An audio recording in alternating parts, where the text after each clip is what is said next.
Warning. The Federal Communications Commission has determined the following content to be emotionally harmful. Funny things that you think's funny aren't funny. Give me cocks all the time. I want cocks all over me. The Alan Cox Show kicks ass, man. Welcome. Show me what you got. You're not going to see a lot of cocks on TV. Alan Cox from the Alan Cox Show. I don't know what it's about you, but I can't even stand your voice. I think you're the biggest asshole alive. It's going to be a great show. Let's kick it. I'll say kick it, and you'll just kick it with a tasty groove, okay? 1, 2, 3, kick it. Kick it. Come on. God damn it. Could you one time kick it? What the? Alan Cox. Here we go. He'll ad-lib. He'll be fine. It's the Alan Cox Show on 100.7 WMMS.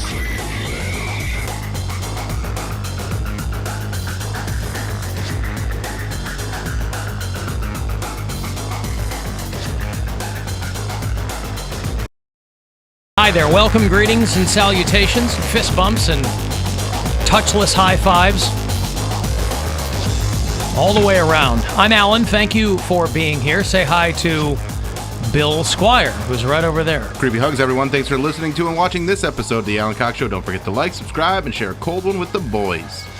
Mary Santora is here as well. Hi guys, no babies. Wearing my hoodie, Yes, even though it's 78 degrees in here. You guys It going is not. steady? yeah we are.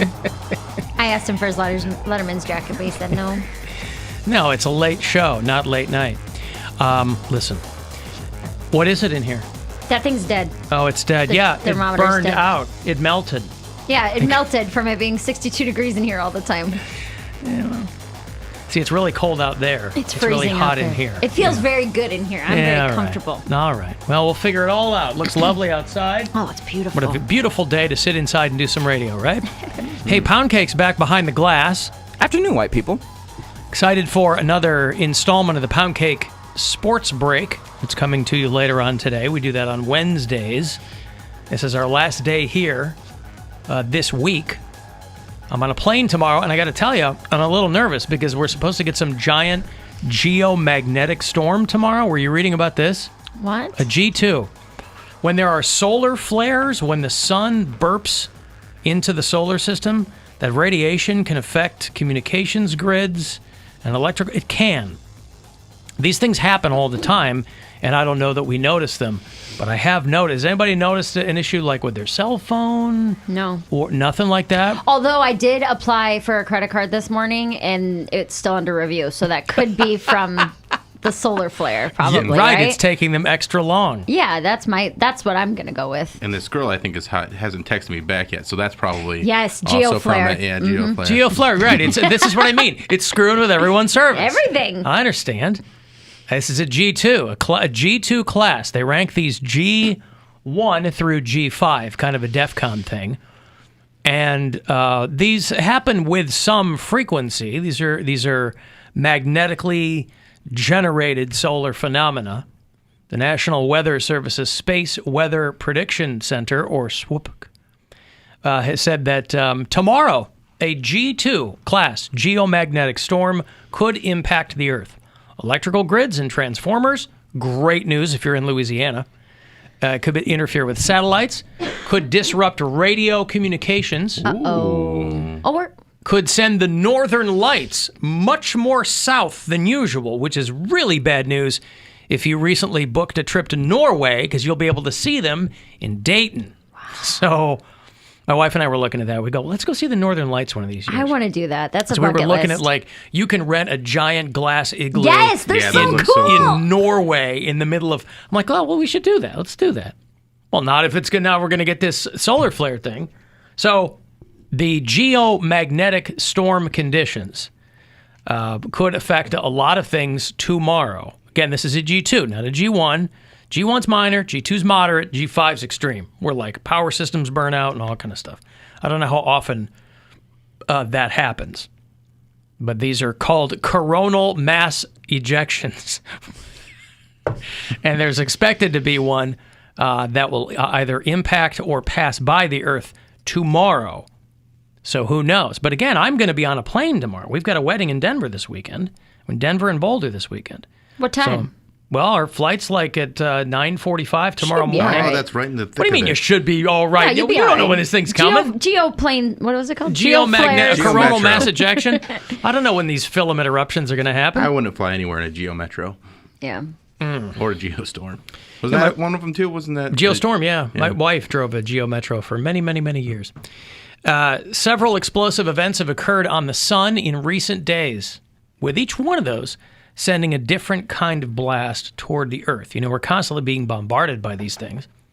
But the people who measure them, they say tomorrow might be a day to keep an eye on things. So who knows? We are off tomorrow and Friday, and Monday, Poundcake messaged me before the show, and he's like, "Hey, is today one of the days we're off?" And I go, "Yep."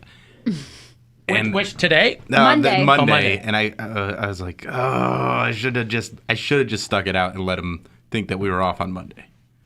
But I texted him a few minutes later. I'm like, "I'm kidding. Come into work." And I literally was like, "Don't troll," because I looked it up. I was like, "That can't be right. I think I put the dates wrong." What date are you talking about? This was Monday. This past Monday. This past Monday. Oh, yeah. I texted him. I was like, "Is today one of the days we have off?" Because I marked it as off, but I don't think that was right. I think I just had something else. Labor Day Monday we're off. Yeah, I think I just marked the wrong Monday. I was like, "This can't. Why would we have a Monday off in the middle? Like, it just didn't make sense." And I told him we were off. And I should have stuck it out. Should have ran with it. I should have ran with it. I should have let him don't do not that. show up to work. Bill, And you're only hurting me when you do that. You're not hurting Poundcake. He sits at home and goes, I guess I'll just watch Murder, She Wrote, or whatever, you know. Surviving R. Kelly. Surviving Alan. R. Kelly. You're still watching For the- that?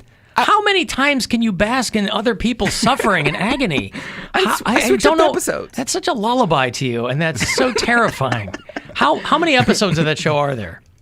There's only 6 parts. Only 6. I mean, they did make a second season, and it's not as good Still as the first surviving one. R. Kelly? Still trying to survive R. Kelly? The aftermath of surviving R. Kelly. This is all aftermath. None of it is present math. It's all aftermath. And you've watched it a couple of times. So you're going back on something you've seen. It's one thing if there's like an episode of a sitcom you love and it shows up and you go, oh my God, I Right. love Cheers. I don't remember which one this is. I'm going to watch it. It's great.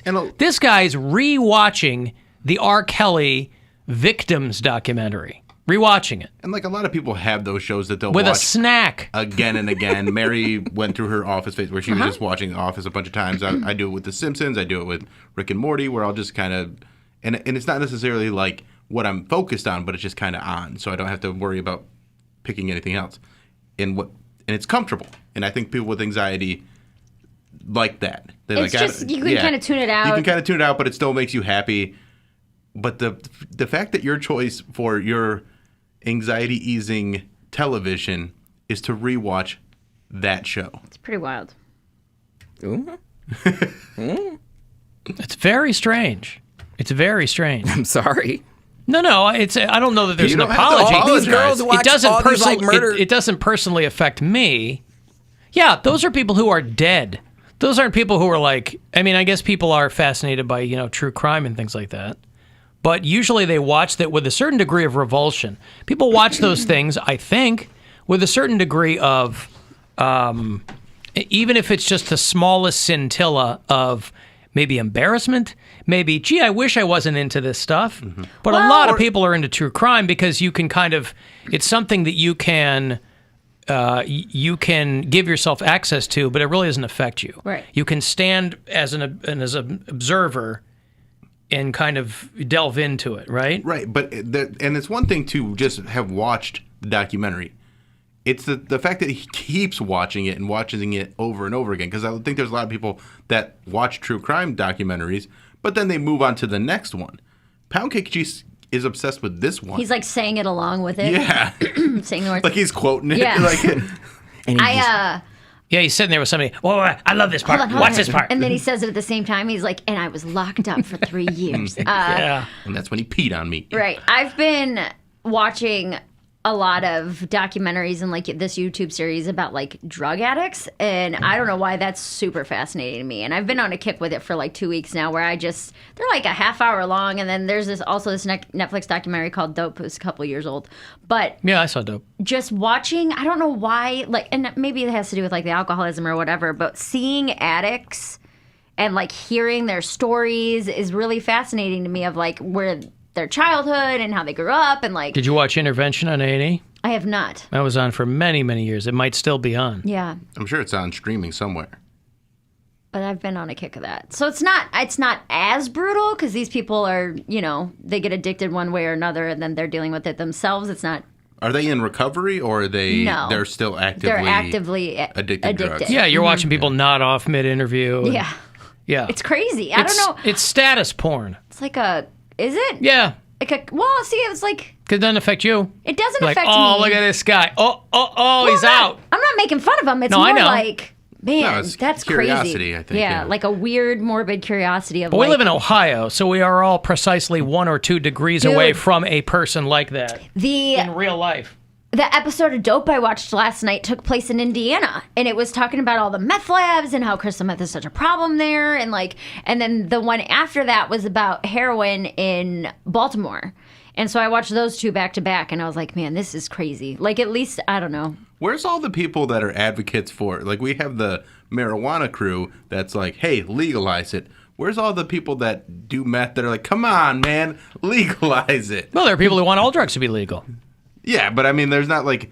I assume that's an umbrella there's policy. Like organizations that are designed, and like the whole thing they do is try and promote the legalization of marijuana. I'm just surprised that there's not a meth version. Of Citizens for the Responsible Use of Meth. Yeah. Join Crumb. Join the Crumb organization, and we'll see what we can do to get methamphetamines out of your hearts and into your.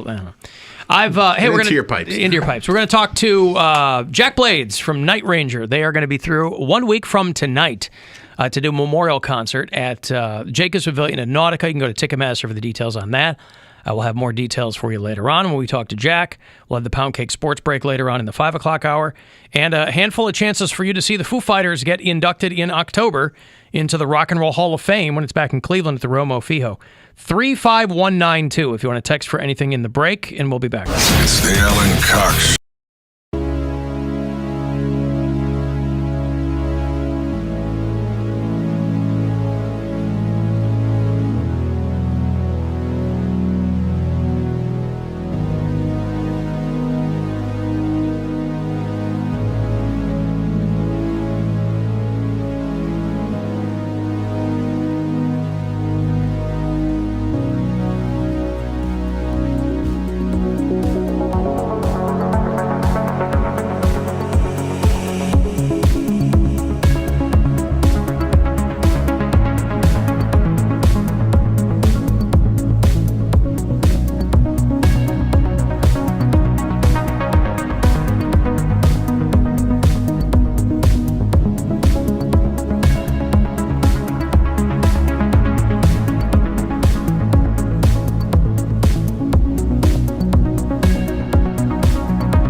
216-578-1007 if you want to join us live. 800-348-1007. 35192. Send me a text. Indians over the Royals last night. 7-2 was the final. They get another crack at them tonight. It's the second of three in Kansas City. So 8-10 tonight is your first pitch. 7:40-something, I think, is when the pregame will get going here on MMS. So listen for that. As September is now underway, if you want to get yourself 20% off anything at CLE Clothing Company, use the promo code BEWARE. Beware. Beware. The Ides of March, if you will. Beware. Remember the Ides of March? Remember this song? Nobody Yeah. remembers You don't remember this Vehicle from the Ides of March? I know this song. Band from Chicago, Illinois. song. Is this a Bond song? It is not. No. Doesn't it sound like it? This like was the someone guy. should be sneaking around with a little tiny gun. Oh, maybe. The beginning of it, maybe. Right? This guy might have been sneaking around with a little tiny gun. I don't know that that's the... but this was their big hit. And I saw last night that the Ides of March, back home in Illinois, they just inducted the first class into the Illinois Rock and Roll Hall of Fame. Wow. In Joliet, of all places, where there's a maximum security prison. So the people there in Joliet, Illinois, we have a couple of bureau chiefs there. Boy, what a dubious claim to fame they've got now. The first class of the Illinois Rock and Roll Hall of Fame. They inducted Buddy Guy and Muddy Waters. They inducted some legendary disc jockeys that we had growing up. They inducted these guys, the Ides of March. They inducted Cheap Trick, REO Speedwagon, and of course, the band Chicago. This might be the only opportunity for these guys to be in the Rock and Roll Hall. I think Cheap Trick is in the Rock and Roll Hall of Fame. They are, yeah. Here in Cleveland, but I That's don't a think few REO years ago. Speedwagon, yeah. Is this just from bands that are from Illinois or that have played Illinois? Or, like, what's the criteria here? Anyone can get in if you've played Illinois. State Fair, Rib Fest. That's what I'm saying. No, bands that are from Illinois. Eventually, they're going to get down the list, and maybe one of your bands will get in. Oh, one of my high school bands? Yeah. No, I don't Or think maybe- so. I don't know. Where'd you start stinking hosing? Oh, Stinkenhosen I started here. That was my Okay, Kraftwerk side project, yeah. We had Tuma Feces, and then Stinkenhosen was for Fart me flannel or whatever. to... Not Fart Flannel. We had Tuma Feces, which is still is, my grindcore death metal side project. And then Stinkenhosen is for me to just kind of get more of my programmed music yah-yahs out, right? But congratulations to all those who are, by the way, firmly in the running for any and all rib fests that come up now in any state. Ribfest Hall of Fame. That's the next Oh, step. God. Ribfest Hall of Fame. You're going to have George Thorogood and the Destroyers. You're going to have Every cover band ever. every cover band ever. You're going to have Thunderstruck, the greatest hits of AC/DC or something, right? Yeah. One of those bands is playing that Night Ranger Memorial Show. I'm going to talk to Jack Blades a little bit later on. What if all my questions for him are about the AC/DC cover band? Do it. I think that'd be a lot of fun. Just talk to him, like one kind of cursory question about Night Ranger, and then the whole interview is me asking about the ACD. Yeah, Dog in the Road, yeah. Night Ranger, this is the Danny Rapepi Memorial Concert that I'm going to be talking to him about later on, but it's 1 week from tonight at Jacobs Pavilion at Nautica. It's Night Ranger, it's Boku from Cleveland, Ohio, and High Voltage, the nation's premier AC/DC tribute band. Now, I don't know how many of those there are, but you're getting the best with High Voltage. And here's the beauty of playing in an AC/DC cover band. You don't have to be Yngwie Malmsteen on the guitar.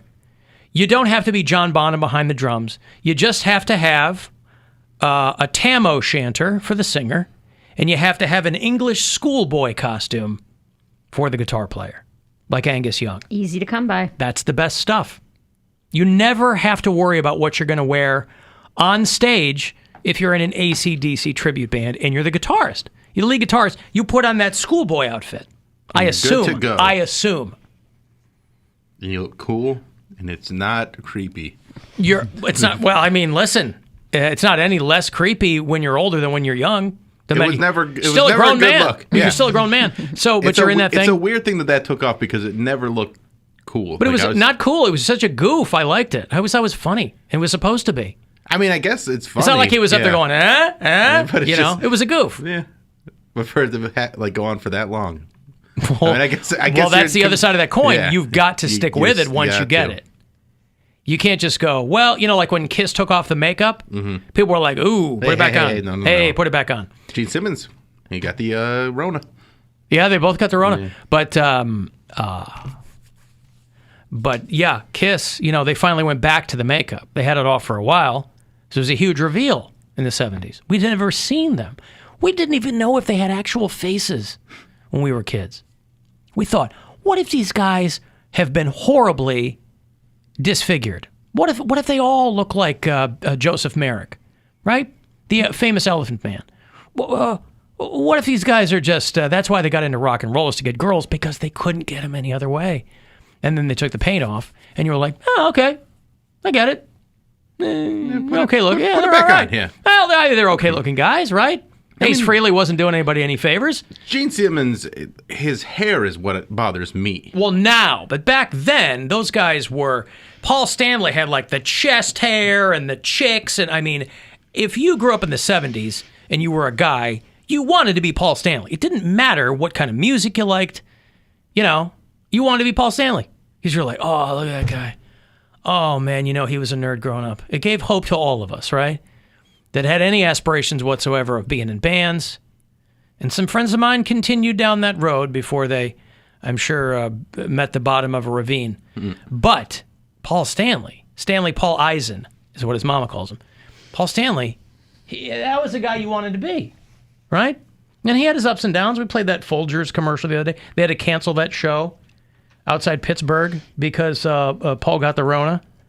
But he's had a lot of ups and downs over the years. He was on television for a while. Has he done like any acting? Because I know Gene Simmons has done a little bit. He was in Extract, which I thought he was very funny in that role. He was also in one of my favorite movies, and I'm sure it does not hold up, but I loved it as a kid, called Runaway. You ever see Runaway? No, never heard of it. Oh my God. It's Tom Selleck. It's Cynthia Rhodes, who was a real piece back in the 80s. I think she was married to Richard Marx for a while. Julia Roberts is where she doesn't know how she likes her eggs, right? No, Gene Simmons was the bad guy. This is about futuristic cops. And Gene Simmons is a guy who he's this diabolical mastermind who has created like this army of robots that will go out and kill people. And the cops have to find them before he finds. It is chef's kiss. This movie, I haven't seen it in a million years, but I loved me some Runaway Boy. And Gene Simmons, I think that was his first or second foray into films. He was the villain, the main villain. But he was good in Extract. He played a transvestite or something in a movie with John Stamos, like Too Young to Die or something, or way back in the. But I think those dreams of superstardom were quickly dashed. But yeah, you got to watch Runaway. That's on something. It's streaming on something. It's got to be there somewhere. Oh, it really is. I'm sure that the effects were awful, and it was, but it was, Tom Selleck for a while. He wasn't just Magnum P.I. He was 3 Men and a Baby. Well, he's one of the men in a baby. So it's Tom Selleck. They originally called the film Tom Selleck and 2 Men and a Baby. It's too much. It's too much. Mm-hmm. And they were like, what about these other guys? They want their names on the thing, too. They should have gone with Monica's older boyfriend from Friends, 2 Men and a Baby. But that movie predated his time on Friends. That was he hadn't been Monica's boyfriend yet. He was given a little teaser, if you will. To see the future? Mm-hmm. Oh. He already knew what was written. He knew this show was going to be a hit. He knew it. It would have made more sense to call it Magnum P.I., Sam Malone, and the Police Academy guy and a baby. That would have been a great name for that movie. What was the sequel called? Anybody remember? 3 Men and a Little Lady. That's right. That's right. With Nancy Travis was the mom, doing this fake British accent. And Nancy Travis is still foxy, too. She's on that Tim Allen show. Alan, I think Runaway is on Amazon Prime. I'm making myself a note. I'm going to watch this on the plane tomorrow. There you go. Oh, my God. Make sure you download it. I got it all figured out. You got to download it. You don't want to use that $10 Wi-Fi on the plane. No, I'll download it. I'll download it tonight. And then I'll watch it on the plane. Paul Stanley's middle name is actually Bert. Is that true? I hope that is. I hope that that's not true. His full middle name is Bert Kreischer. Bert Paul Kreisinger. Bert Kreischer. Bert Stanley. Kreischer. Right. Kreisinger. Say it right, guys. Kreisinger. Right. His name's Bert Kreisinger? Yeah. There's a running bit with him where people keep pronouncing his name wrong. And so on the Two Bears podcast he's on with Tom Segura, they'll play it even promos for shows that he's on. Like he hosts a really big show on TBS, and there's promos where they're saying, and check out the really big show with host Bruce Kreischer. They're like, no, Bert Kreisinger. It's like they say it all wrong, and it's so funny that people just keep getting it wrong. Like these are people reading copy and they're getting it wrong. Yeah. Yeah, that still happens around here. People will mispronounce, some big name voice guy will mispronounce a local municipality around here. Yeah. Baroche bun? Huh? A baroche bun? All right. That was Poundcake. He said a baroche bun. That's not a municipality, Mary. And good thing, or the people of Baroche, Ohio would have been very, very disappointed. I still can't say Tuscarora. Tuscarawas? Tuscarawas. Tuscarawas County? Tuscarawas County. I have a friend that lives there. They just call it Tusk County. I'm like, okay, I'll run with that because I can't say Tuscaroras. But you can. You just have to repeat it until over and over again. Tuscaroras. Tuscarawas. Like raw. Tuscaraw. Was. Russ. Was. Russ. Was. Was. W. Tuscarawas. Tuscarawas. Tuscararas. Not wal. The tusk of a walrus. See, I'm not doing. You guys are making fun of me. I'm trying to learn. No, I understand. I'm not It's making fun fun. of you. It's tusk of a walrus. Just remember that. Tuscarawas. Tuscararas. Tuscawaras. Tuscawaras. Yeah. Got it. Tuscararas. No. Listen, you're not going to nail it at first, right? And there's no incentive to learn it because when the hell are you ever going to be there or say it? You got a friend there. He can do all the heavy lifting. I'm going next week. Why? Guys, here I am back in Tuscarawas County. I'm going to New Philly. All right. Well, and for a wedding or? No, my friend is having a little barbecue at his house. Oh, okay. And his mom said she'd beat my ass if I didn't show up, so I have to go to Tuscarawas. Wow, could you imagine somebody wanting you there so badly? The mom wants Cody there. She said, I'll beat your ass if you don't come. I said, not necessary. I'm coming. I'm hitching a ride. Now, what will you bring? Myself? This guy has no social graces whatsoever. They don't want me to bring anything. They say that, but you don't show up Don't bring empty-handed. something. This guy, Bring something. some drinks. You bring a dessert. Bring a something bottle of like wine. That. Yeah. You be a smart guy. Be classy, will you? Man, no one brings anything. He's gonna take a bunch of. That's why you bring. It doesn't matter if nobody brings anything. You bring something. Hey, thanks for having me. He's gonna take a bunch of unsold Country Jam T-shirts. Anybody want 200 double XL T-shirts? Let me try to get you to downtown Cleveland for the trip of a lifetime. It's the Foo Fighters getting inducted into the Rock and Roll Hall of Fame on October the 30th. You and a pal will be there to see the whole thing. Tina Turner and the Go-Go's and Jay-Z and LL Cool J and everybody else getting in. You'll be there for the Foo Fighters sound check. Get a photo with him, get the autographed drum head. It's a whole big thing. So listen closely and good luck. Check. 1, 2. All right. The Buzzard has your chance to meet the Foo Fighters at this year's Rock Hall induction ceremony. Welcome to the Rock and Roll Hall of Fame. Courtesy of RCA Records. Text the nationwide keyword LEGEND to 200-200. You'll get a confirmation text and info. Standard data and message rates apply in this nationwide contest. That's LEGEND to 200-200. Good luck from 100.7 WMMS. Tuscarawas. Tuscararas. Tuscarawas. Tuscararas. It's got to be an Indian name, right? Tuscarawas? I don't know what that is. French, actually. Why would they Tuscarawas. want a name that no one can pronounce?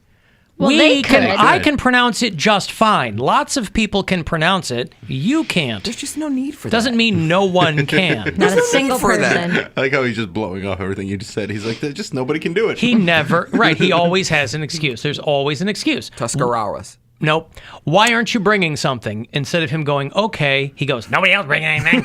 No.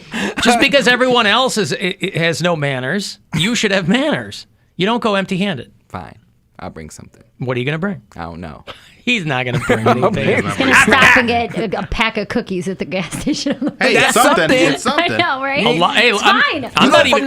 I'm not saying you got to make something from scratch. A lot of people do that. They're like, I'll dip in a Heinen's, get some potato salad. Yeah. You're not showing up empty-handed. Yeah, I'm not a guy that you want me to make something and bring it. Like, if I make something and bring it, you'd be like, hey, just don't. Bill brought his famous cheddar Pringles rice pudding. That's It's actually delicious. very good. Good to the last crunch. Okay, she's going to show up with like a can of tuna and be like, I brought something. But we don't have a can Mayonnaise opener. packets.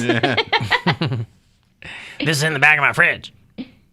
So I played you the clip yesterday of the guy on MSNBC who was just trying to report from Hurricane Ida, and this guy runs up on him and starts screaming about how he needs to report it accurately. You know, some people, they get such a full head of steam, they see any media whatsoever, and they assume that they're lying about something, even if they're reporting on the weather, right? You must be lying about this hurricane. So they had to cut away because the guy starts running after making a move for the anchor guy out there. The rain has stopped. The wind is still going there. I think we even have a random person going around. You know, I'm going to turn this way because, you know, we deal with some people every once in a while. But they did get some reports of some down power lines, of some trees that have fallen, or at least limbs that have fallen. So they're going to go ahead and do that survey to make sure that they're okay. Craig, I'm going to toss it back to you because we have a person who needs a little help right now. Yeah. Hey. We're going to check in with Shaq Brewster just to make sure all is well. There's a lot of crazy out there. A lot of crazy. Yeah, and it turns out some of that crazy came from a long way away. That guy is from Worcester, Ohio. Congratulations. Oh, you did it again, Why Ohio. Is it always Ohio? It's not. We're just the Florida of the North. Worcester, But Ohio, that's very man. much the South. What's he doing down there? Worcester man accused of accosting MSNBC reporter during live TV coverage. 54-year-old Benjamin Dagley. There is an arrest warrant for him in Mississippi. He ain't going back down there. He's probably still there. Trust me, I think the very last thing on anyone's list down there is trying to find the guy who accosted a guy reporting. They're trying to get the lights. Like, the first few lights are back on in New Orleans, and I can't believe it happened that quickly. I think it's probably very low on their list of priorities to find where this guy is.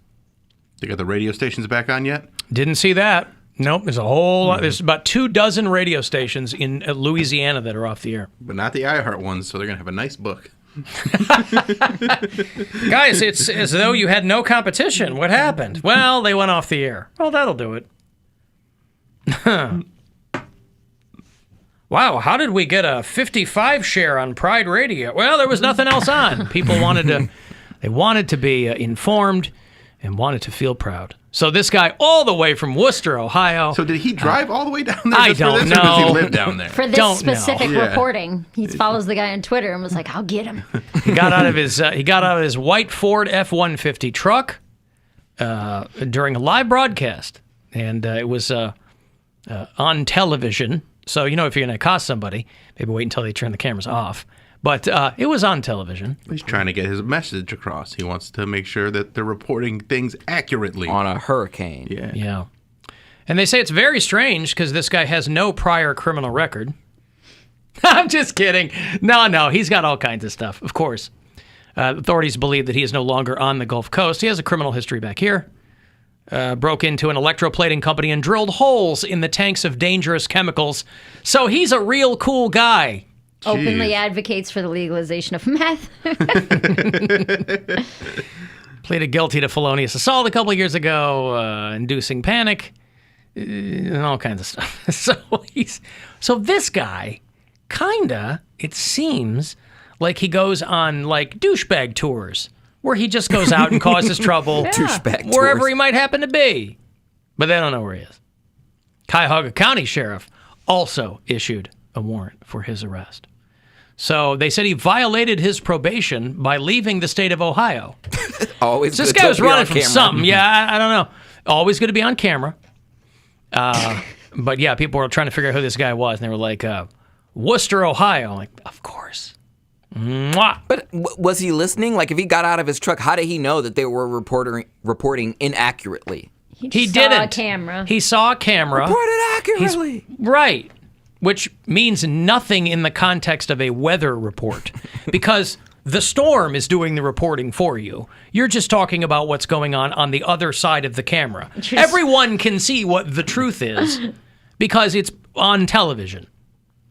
He was probably looking for a green screen. Probably thought that this guy was faking the whole thing. But there's a lot of news that you can see what's actually happening because it's filmed, and there's still people like, nah, they were just tourists. Right. Alan Tuscaroras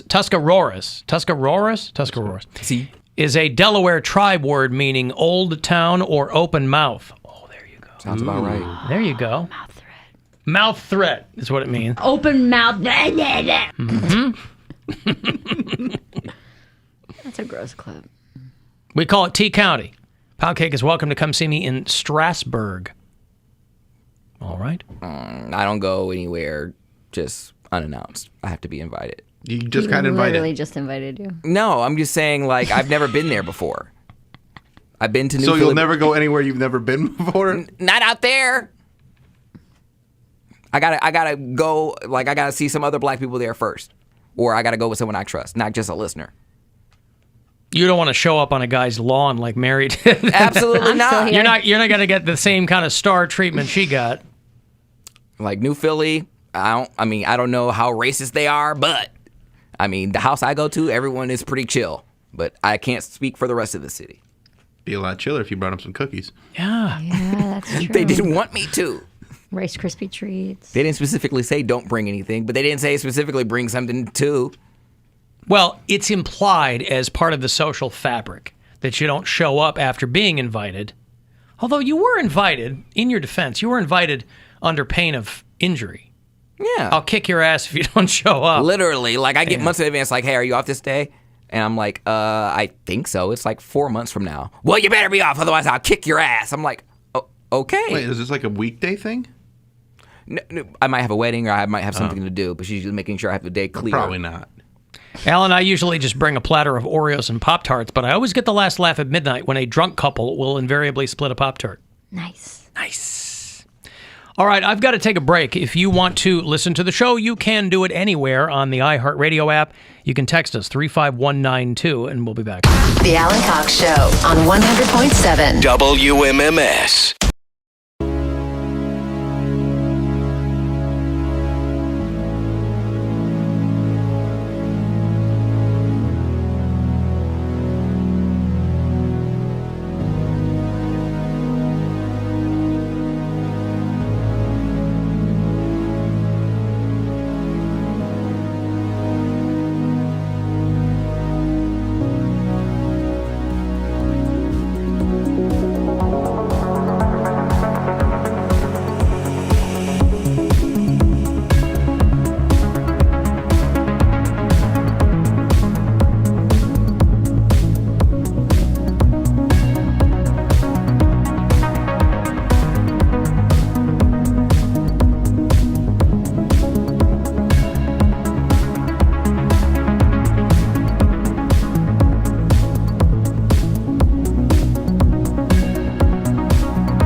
So cool, so fun.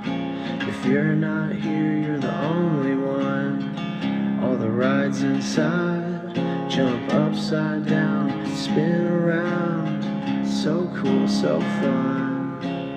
What a great place to meet someone. Party until after dark at the IX Indoor Amusement Park. It's here today, not gonna stay. Go right away to the IX Indoor Amusement Park.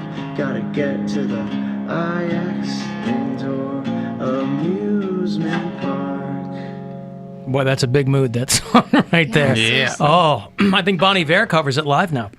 That's the SAD Indoor Amusement Park, the IX Indoor Amusement Park. A great Cleveland punk band called Heart Attack Man did that, and I thought it was very funny. And now comes word that the IX Center is going to be reopening because it's under new management. I knew they couldn't keep it down. A company took over the operations for the IX Center, and they are going to reopen it. Remember in the beginning of the pandemic when they shut down the IX Center, they're going to fill it full of government weapons, and they've got drones with COVID juice in them, and all the local conspiracy nuts went crazy because here you have this massive exposition center. In fact, it's an international exposition center. Did you know that that's what it should be the IE Center, but just to keep it folksy, IX Center has been closed for almost a year. And they said that one of the country's largest owners of commercial and industrial properties are taking it over. The last people operated for 35 years. So on the surface, might seem like boring news. Alan, who cares? But think of all the great times you have had at the IX Center. I remember one of the first appearances I ever did for WMMS was at the boat show. Oh, I've done some boat show. I know you have. And you're standing there in front of a catamaran or a schooner or something. And, people are spinning a wheel and you're getting to know the listeners right in front of a big boat. You're surrounded by things you could never afford. That's why the indoor amusement park is so popular. Because they go, oh, I can afford this.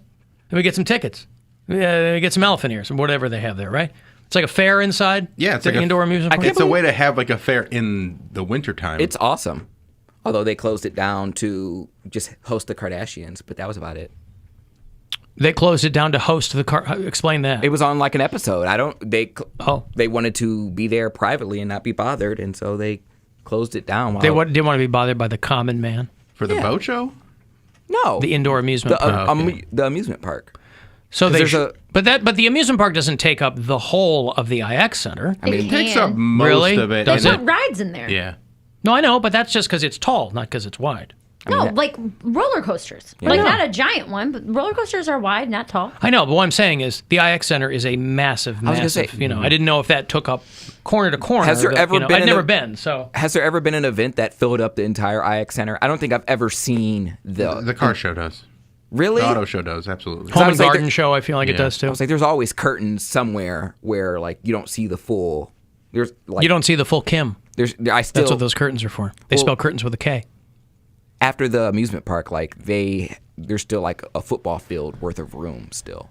It's 159 acres. It's a 2.2 million square feet building. That's so big. The piston-powered Autorama, we always gave away tickets for that. Did some appearances there. We've done appearances at all these. Yeah. Right? The home and garden show. Anything the first time there, we've basically either given away tickets or been there for one of those things. I just don't understand why the Russo brothers don't turn that into like a TV studio. Or not a TV studio, but like a movie studio. Because then you have to have productions come here. There's plenty of productions that come here. They come here for the tax breaks. And if you get a legislature in a lot of states, the very first thing a legislature will do away with are tax breaks for film production. So this happened outside Detroit. Allen Park, Michigan. They built this massive, massive production studio out there. New administration comes in, they go, because they don't think it's that important. They're like, let's get rid of the tax breaks for productions, and then you're just sitting there with an airplane hangar with nothing to do. Yep.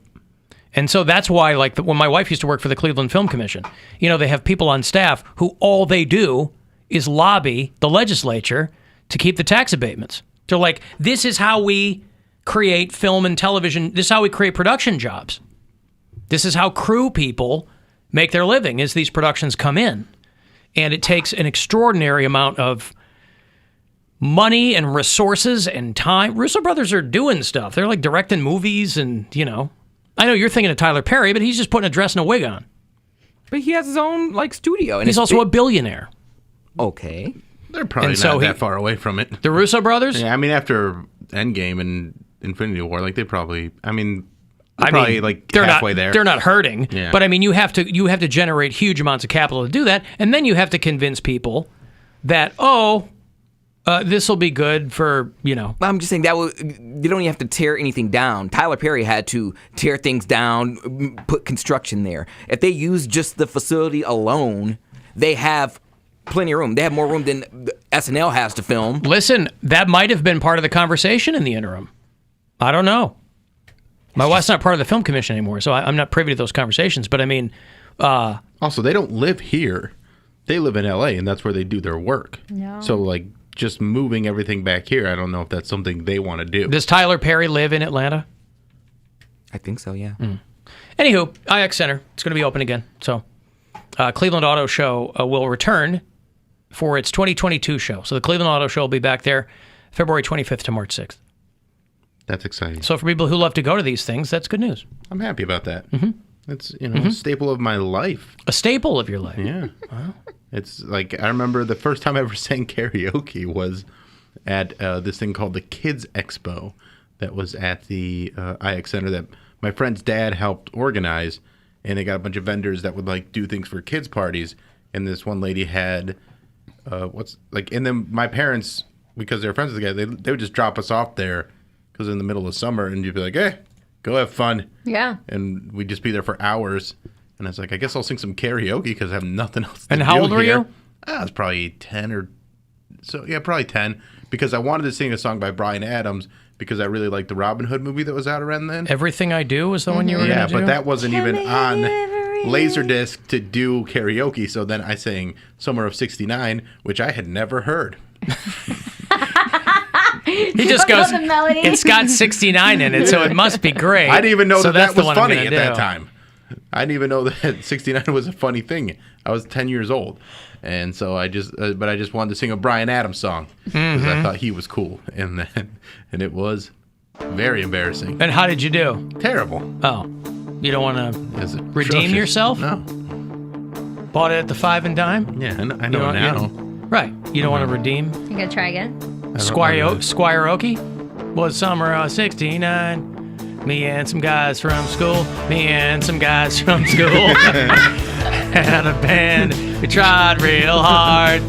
Jimmy quit. Jody got married. Anytime you want to jump in. We never get far. You can do it. I don't have the lyrics. Back now. You know them. I don't. Summer seemed to last forever. It's not like I was like, I'm going to learn this song so I never mess it up again. Wanna be there. You know these were the best days of my life. That's right. Summer of '69. Nice. Right. Well, it's another missed opportunity here on the Alan Cox Show. And then they had a Cavs thing there where you could win prizes. And like I was really into basketball at the time, and it was a contest to like who can make the most shots.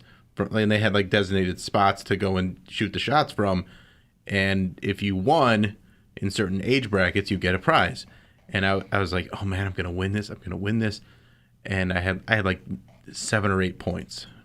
But nobody else was doing it. Because some of them were kind of difficult shots. And I was also like 10 years old. And then this other kid comes in. He's got one hand. I'm like, he's the last one. There's no way. I'm walking out of here. No, that's all this kid does. I'm getting out of here with the prize. Yes, exactly. So then this kid that has one hand just starts draining shots. Yes. And I was like, come on, man. I just wanted a signed Mark Price rookie card. And I can't get it because I thought I was good at basketball, but I got beat by a one-handed kid. Yeah, this dude's laser focused with that one hand. Boom, boom, boom. Oh, you never had a chance against that kid. Alan Alan, you son of a bitch. Now all I can hear is bozo when they mentioned Dua Lipa in that stupid iHeart Festival promo. Well, welcome to my world, because that's been in my head That's Bill. for as long as we've been running those promos. Coldplay, Dua Lipa. Dua Lipa. Hey, Dua Lipa over at the pothole. Why is it not a problem? You just Dua Lipa. Just Dua Lipa. I cannot over the, fix it. Right, I can't do everything for you. Coldplay, Dua Lipa. Stop telling me what to do. Al and I work right across from the IX Center. We heard last year that Amazon was interested in buying. We heard that too. Like Amazon was like, oh, we'll turn it into a fulfillment center as we spread like locusts across the country. And that never came to fruition, to quote Poundcake. Mm-hmm. But there it is. Hey, good news. They have seen, believe it or not, they have seen an uptick in people getting vaccinated after the FDA approval of the Pfizer vaccine. More people are getting vaccinated after that approval. They're seeing a slight uptick, which is good. I guess that for some people, that was what they needed to be persuaded. So they're seeing a slight uptick, but every little bit helps. They said prior to the FDA approval, the rate had stagnated. And so they're seeing it go up a little bit. A 17% increase. Well, that's good. It's good. It's double digits. By the way, there is a not small business online of people making fake vaccination cards. And I would just make sure that if you're a dummy, you shouldn't do that. Why is that? Because you're a dummy. Because you're a dummy. Stay in your lane. This girl, 24-year-old Chloe Mrozak of suburban Chicago, didn't say which one, she got busted in Hawaii with a fake vaccination card because she misspelled Moderna. Moderna, of course, one of the vaccines, it's like the word modern with an A on the end. She spelled it M-A-D-E-R-N-A in her own handwriting. And now she's looking at a lot of problems. So, again, if what you can you really get, though? Huh? What, problems can you get, though? $2,000 bail, $5,000 fine. You can go to jail. Really? You're falsifying a document. This is a federal fraud. document. Yeah, it's fraud. Alleged vaccination fraud. And that's Hawaii. There was a woman in New Jersey, and again, if you're stupid, don't do these things. You'll make some good money for a while, but you are also stupid. And so you'll get caught. There was this woman who was step by step laying out how she was doing this on Instagram. And I don't know how it went on as long as it possibly did without her getting caught. Until this guy on TikTok, some guy who's a firefighter somewhere, the guy went viral, and that's what sent people down the rabbit hole. And authorities finally found this woman who was selling fake vaccination cards on Instagram for $200 a piece. She was telling people that she had, the gross part is that she was doing this because she had somebody on the inside at a hospital that was falsifying records. And so it was more than just her. But she was selling them for $200 a pop. And she sold like 300 of them. Wow. So you make some short-term money, but this guy went through on TikTok how he hit her up and pretended to be somebody who was interested and then pretended to be somebody who was in the pharmaceutical business and this whole thing. And he was going step by step.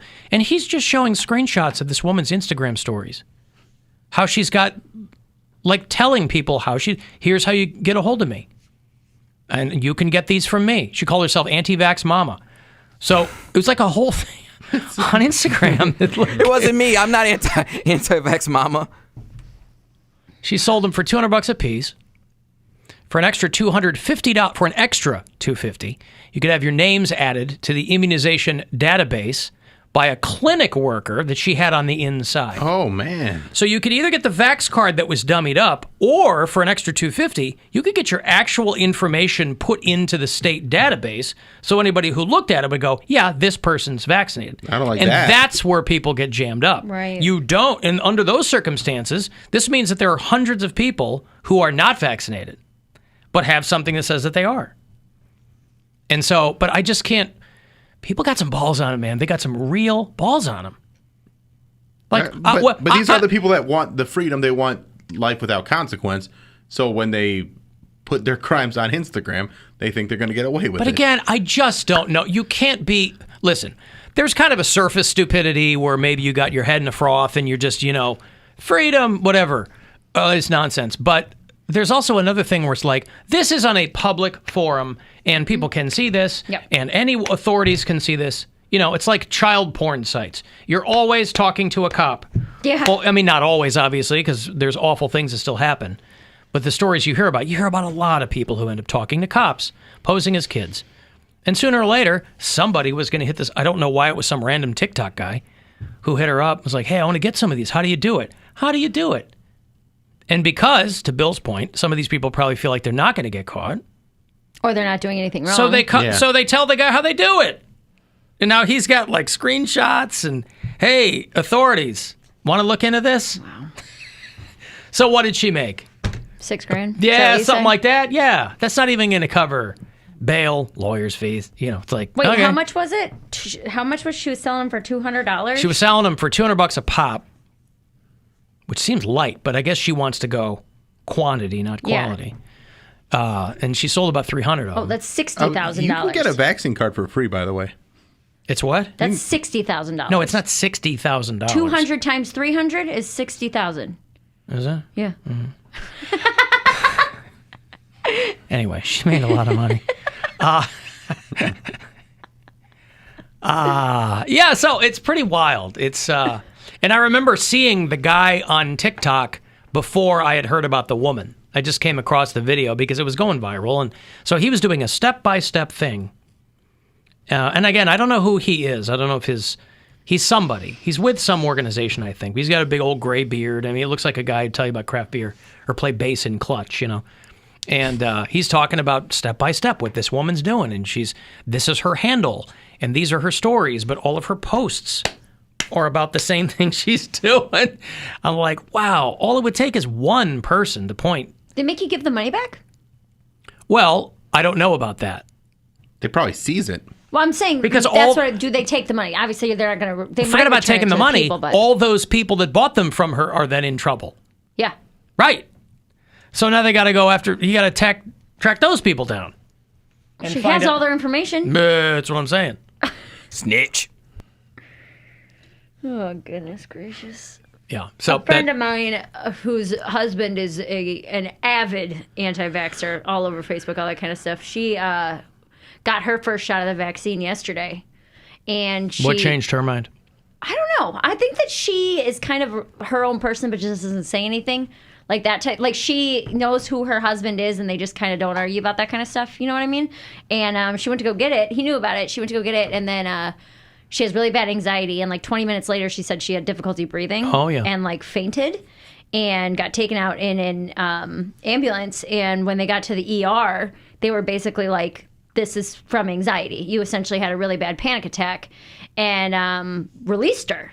And now her husband's like flipping out and like, this is exactly what I thought was going to happen. Oh, he said it's from the vaccine. Oh, he said it's from the vaccine. And the doctors were like, no, this is from anxiety. He's like, and he's going off about the system and how the system is broken because she had an adverse reaction to the vaccine and they just released her because she's not currently dying. And my buddy is Does it ever occur to him that he might be a constant source of some of her anxiety? Well, and that's what I asked. My buddy's an ER doctor, and he's the one I go to for all this stuff. And I sent him screenshots, and I was like, "Yo, what does this sound like to you?" He goes, "We see this all the time. It's a panic attack." Yeah. He's like, "You've been to the ER with a panic attack before," and he's like, "This is predisposition from her husband's, like biases and like all that kind of stuff played into it. She's already on anxiety medication, like." And my friend took umbrage with the fact where he was like, in an emergency room, what do you want us to do if there's nothing life-threatening happening? Like, he was pissed. And there's no injury, like you're on the other side of the panic attack? Yes, you're on the other side of the panic attack. They pump her they through supposed to just full keep you fluids. there? Uh-huh. And he was like, I can't believe they just released her. What? Because she's not currently dying. And my friend who's a doctor is like, what would you like us to do for someone who has no physical symptoms? Also, you guys have heard that there's almost no room to put people, right? So they're not going to hold her for observation. Right. It's just funny. But she's because okay now? She is fine. Yeah. It was an anxiety thing. She's completely fine. But her husband has still got a full head of steam. Doubled him down. where You can't he's like, convince him that nope. it's... yeah. Now, even if he was teetering about it being FDA approved, now he's like, this caused it, blah, blah. She's been on anxiety medication for like 10 years. This is the greatest thing that could have happened to him. I feel like it's the worst. No, because now he's fully resolute in his beliefs. Oh, for him, For yes. him, yes, oh, yeah. He's validated. Absolutely. He feels 100% validated. Even I mean, he already did, but... Right. With medical professionals being like, bro, she's fine. We're going to let her go. 2, She's okay. It was from anxiety. Okay. Well, maybe she'll be less anxious about one thing. Well, and that's what my friend who's a doctor's like, well, now she is much less likely to die of COVID, so you should congratulate your friend on that. You don't have to be anxious about that. Right? You'll be okay. All right, I got those Candlebox tickets for you. If you dig those guys, I got a new album ready to drop, and the show is going to come through in a couple of weeks. 2 weeks from tonight, in fact. The 15th, they'll play the House of Blues. So if you like Candlebox, I'll hook you up here on the way back. 35192 if you want to text. The Alan Cox Show. On our free iHeartRadio app.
2 tickets for Candlebox. Good luck. You'll get the last pair from me this week. Caller 10-216-578-1007 or 800-348-1007. If he sounds super excited to see you, hey, what's up? Remember, he is a paid performer. As a broadcaster, he's real good. Alan Cox on 100.7 WMMS.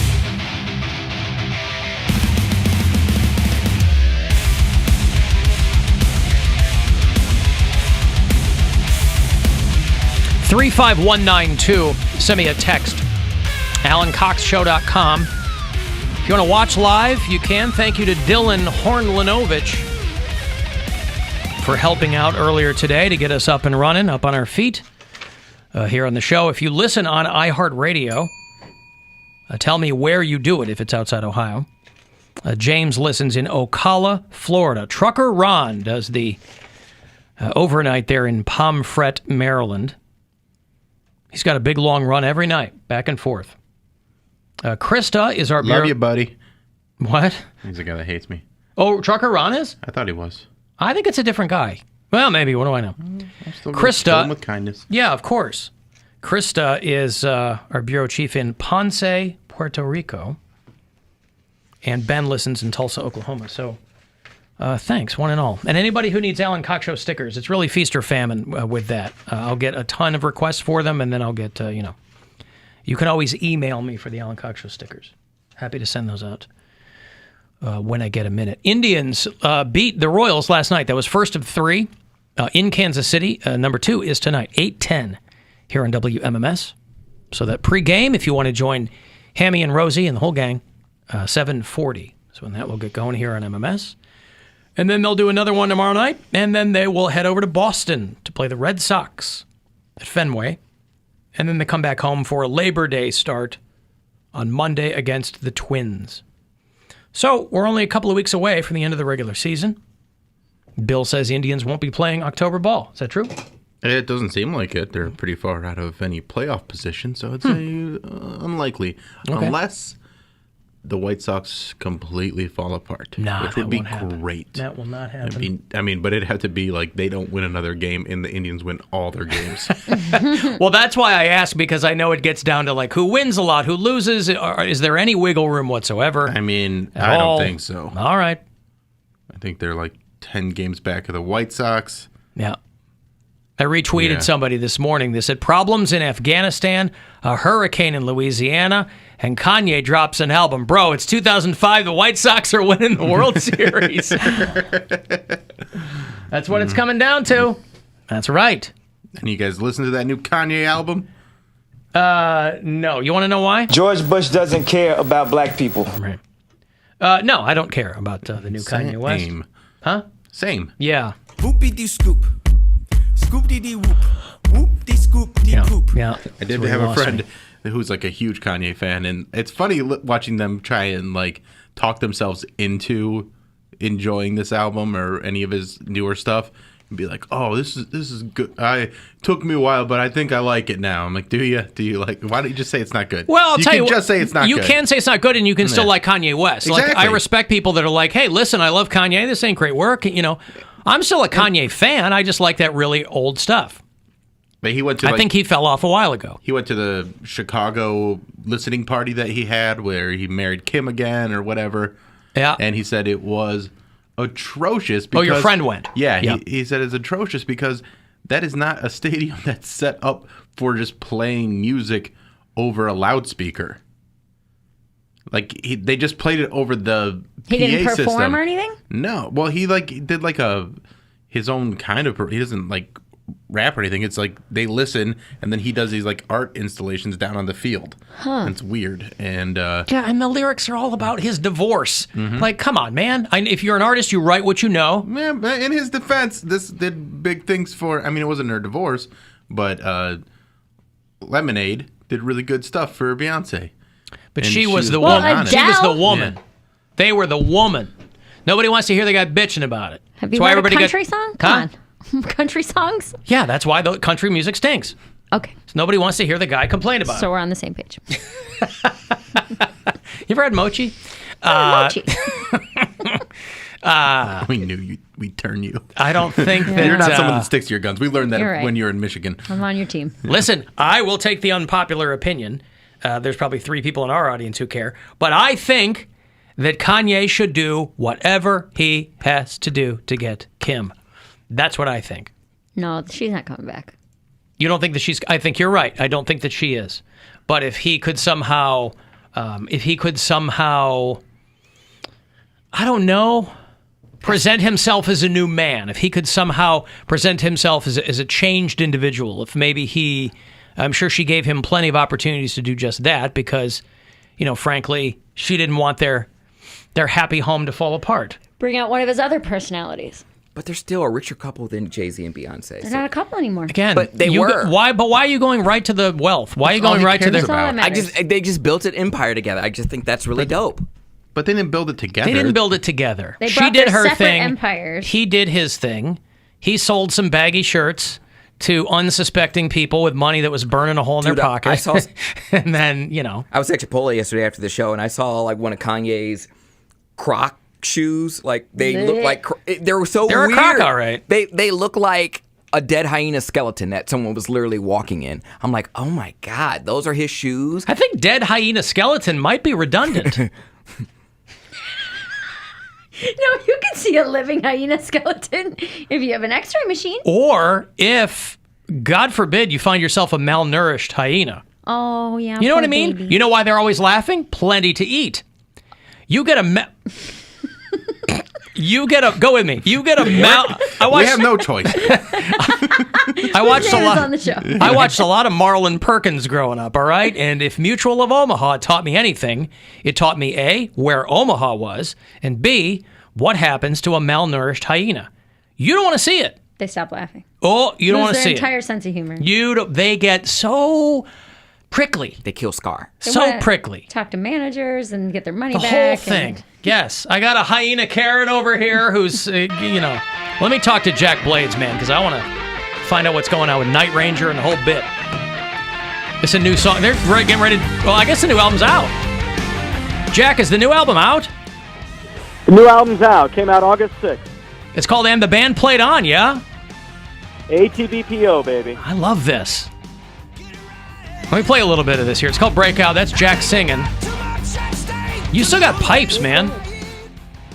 Hey, man, it's like rock and roll, Cleveland style. I know, man. You got good pipes. So what? It's sometimes. I'll tell you what. When I was younger and I was coming up, and I loved Night Ranger because Kelly Keagy. I'm a drummer, and I saw Kelly Keagy singing, and I was like, oh man. I mean, if you were into singing drummers, we only had Phil Collins, and then you guys come along, but you're all jumping in and doing stuff. You guys are all multi-talented dudes.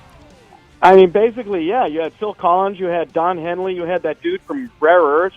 Right. I forgot the guy's name. Yeah. And that dude from Triumph. And then you had Kelly Keagy. Yeah. And who could forget Ringo? Come on. Oh, come on. Yellow Submarine, yeah. Yellow Submarine. Come on. He's in the Rock and Roll Hall of Fame for that. Man. Yeah, I know. Singing drummers rule, man. Yeah. Hey, we're looking forward to coming to Cleveland next week. It's going to be great. This is going to be a lot of fun. So Jack Blades and Night Ranger are doing the Danny Repepe Memorial Concert, which Danny was, it was an awful story last year. It was a freak accident, and he lost his life out there in 480. And so it's Night Ranger and Boku from Cleveland in a band called High Voltage, who does the AC/DC thing. And you can go to Ticketmaster for the info. There's a Danny Repepe Memorial Concert Facebook page and all that. And there's going to be proceeds raised for first responder canine units. That's kind of all of the fine print on this. How did this come to you guys, Jack? How did you guys get involved in this?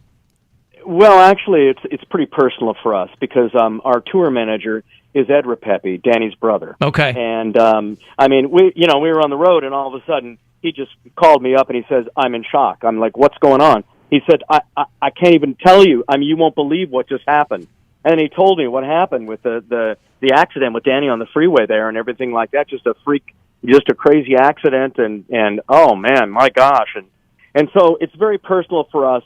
So when he had a chance to pull this thing together, we said, "Hey man, we'll pitch in, we'll do it, we'll get in there, we'll play." And we got a buddy of ours who the High Voltage. There's some friends of ours from the Baltimore area that's the premier, AC/DC band that's around. They're amazing and everything like that. Mike DeMeo and the guys, and they're just amazing. So we're said, yeah, absolutely, we'll jump in. And of course, Cleveland. Man, Cleveland's where it started everything out for Night Ranger. I mean, MMS they broke Sister Christian back in 1984. You know what I mean? That was the... Yeah, MMS is one of the first stations to play it. And it's still one of the only songs we play.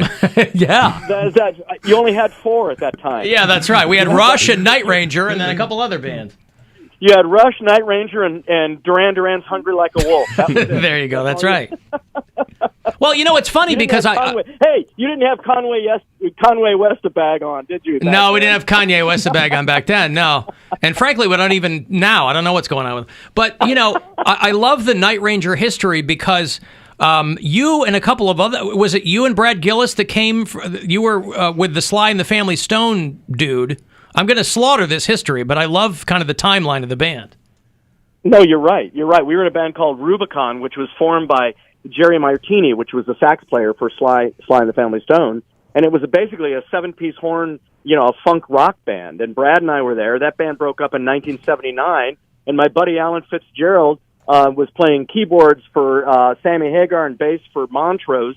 And he said, hey, I know a guy in Sacramento, Jeff Watson. Why don't you bring your 3 guys? Because Kelly Kegi, our singing drummer, was playing. He was the touring drummer for the band Rubicon that we were in that broke up. And he said, hey, you bring your 3 guys. I'll have my 2 guys, and we'll form a rock band. It was like 1980, and here we are. In 40-something years ago? Can you give me a break? I know. I mean, I can't even believe that, dude. I mean, sometimes it feels like it's 40 days. It's also, it's got to be great because, when you're young and you're an aspiring musician and then you finally have any kind of success, you go, man, this is as good as it's going to get because it could all go away tomorrow. And for a lot of bands, it does, but at least you had that moment in time. But then the other side of that coin is it just keeps on going like it did for you guys. I know. We've, you knock on wood every day. We feel so blessed that we're still, here we are like 40 years later. We're going to celebrate our 40th anniversary next year with the release in 1982 of the Dawn Patrol album, our first album. Yeah. 40 years next year, which is crazy. And Cleveland even goes deeper for me. I mean, with the Damn Yankees, Michael Cardelloni, our drummer from the Damn Yankees, was from Cleveland also. There you go. Dude, I cannot get away from Cleveland. I'm sorry. And then my good buddy Eric Singer from Kiss. He's sure. From he's from Euclid. It's yeah. Crazy. Yeah. Yeah. It's wild. I can't get away from Cleveland. Is Cardelloni with Skinner now? I know he's still out there working, isn't he? Oh yeah. He's been with Skinner for like 15 years. Or long time. Like forever. Yeah, it's weird. Yeah, long time. So yeah, he's great. I remember. I remember the. I was on a rock station in Michigan in like the mid '90s, and we were playing a lot of Shaw Blades. And I was like, I thought that, there's so many points on the Jack Blades curve, I mean, there's obviously Night Ranger and there's Damn Yankees. But Shaw Blades, I thought, it was very short-lived, but I thought at the same time it was very underrated. Oh, Tommy and I we had a great time. When Damn Yankees decided to take a break, which I guess evidently we're still on that break, that was in 95. We thought, well, heck, let's make a record ourselves. So we made a Shaw Blades album. Then we did a Shaw Blades Influence record in, I think, 2006, 7, which is a killer record. All our favorite songs that we grew up on from the 60s and 70s. And Tommy and I just had fun. We toured a little bit. We played in your area too, with the Shaw Blades thing, and we just acoustically we get up there and just bag on each other and lie and tell stories and all that, kind of like what you guys do every day. Yeah, kind of. A little bit of this, a little bit of that. So have you always kind of in your heart, have you always thought of yourself as kind of a journeyman player? You're like, I'm not too precious about the music. I'm not tethered to any one thing. I can kind of, if I want to, I can really kind of go where the wind blows me. I don't know. I grew up listening to so many different kinds of music. I mean, I was completely back in the late 60s. I was totally into British metal. You know what I mean? Sure. Like Cream and Deep Purple, everything. Blue Cheer, Israeli Gears, all that kind of stuff. Growing up with that, and then boom, I hit into the Sly and the Family Stone era. I was totally into funk. Then I was totally into the blues. Then I was, I think all that kind of stuff when you're young. You know what I mean? It just kind of develops you into who you are, and it's so fun for me to just jump around and jam with my buddies. Like, I write songs with guys in Journey, this guy, that guy. I've written songs with Ozzy and Alice Cooper, and it's so fun because you just like jump in and you just imagine yourself in that band, in the like Aerosmith, some songs Tommy and I wrote with Aerosmith and stuff. So it's great. In fact, we'll probably play some Damn Yankee songs at Nautica when we play down there next week. That's what I assume is that you guys will kind of be hitting a whole bunch of different things. You've definitely got. You could do a couple days straight on your catalog. I mean, you know what I mean. You can kind of go in any direction you want. No country. Who's the one that hated country? Who was that? That's Mary. Mary loves country Mary. music, No, yeah. sorry. But no, listen, we kick her in the balls, but It's hard to do. Well, it's hard to do, but it's fine. It's Oh, fine. Mary, what are we going to do with you? No, I'm trying, man. Yeah. Yeah, come on, give it another shot, Mary. Come on, you can do it. You can do it. We'll play. I promise, though, we won't be playing any country at the show at Nautica. I promise you that. Mary. Okay. So you can rest assured you can come down there and hang out with us. So you won't be disillusioned. Won't be disillusioned or turned away. You'll be among friends. Or turned away. It'll be motoring from the beginning to the end. He's good. Yeah. Jack Blades is coming through next week with Night Ranger for the Danny Repepe Memorial Concert. This is going to happen next Wednesday, Jacobs Pavilion at Nautica. The tickets are on sale. Go to Ticketmaster. You can also check out the Danny Repepe Memorial Concert Facebook page.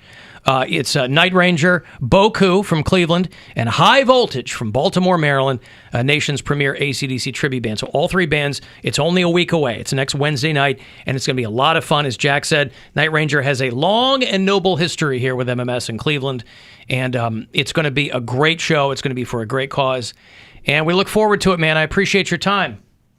Hey, man, it's great. I mean, it is really important, the first responder canine units. I mean, they're going to donate it, and they're going to get more canine units for all of Northeast Ohio and everything like that. It's important stuff, man. So we want to see everybody out there. You got to support, you got to support. And Cleveland has always been supportive when people are in need. You know what I mean? That's something that's always struck us with Cleveland. So we're looking forward to seeing everybody out there. Everybody. You can't go wrong coming here, man. We'll see you next week. You got it, bro. I'll see you guys. Hey, give country a shot, Mary. Thank you. I'll try my best, man.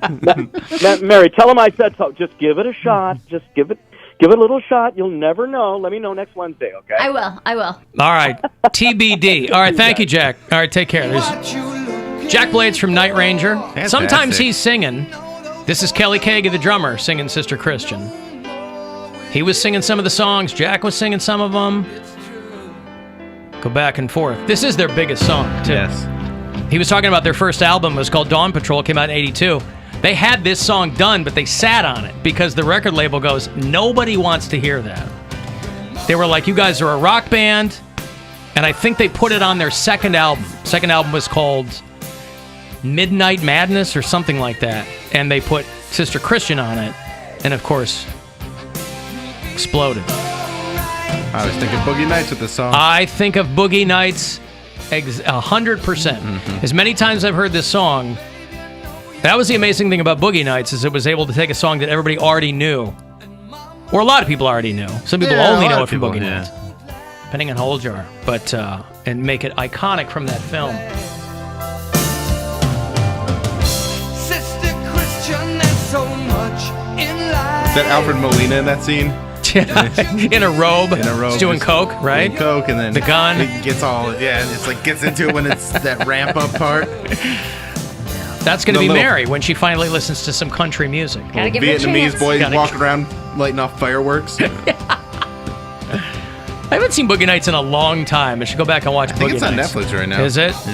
Have you ever seen Boogie Nights, Mary? I have not. Have you ever seen Booger Nights? That was a documentary about people with ear, nose, and throat issues. I thought it was nice of this band to promote another band. Motorhead. R.I.P. Lemmy. R.I.P. everybody in Motorhead. They're all dead. So, thanks for reminding us, Mary. Sorry, man. Thanks for putting me in a bad mood before I have to go to a break. Oh, that's what did it? Yeah. Okay, I'm going to take a break. To the strains of Brad Gillis and Jack Blades. 35192 if you want to text for anything. You can watch at alancoxshow.com. And you can listen anywhere you are on the iHeartRadio app.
twice.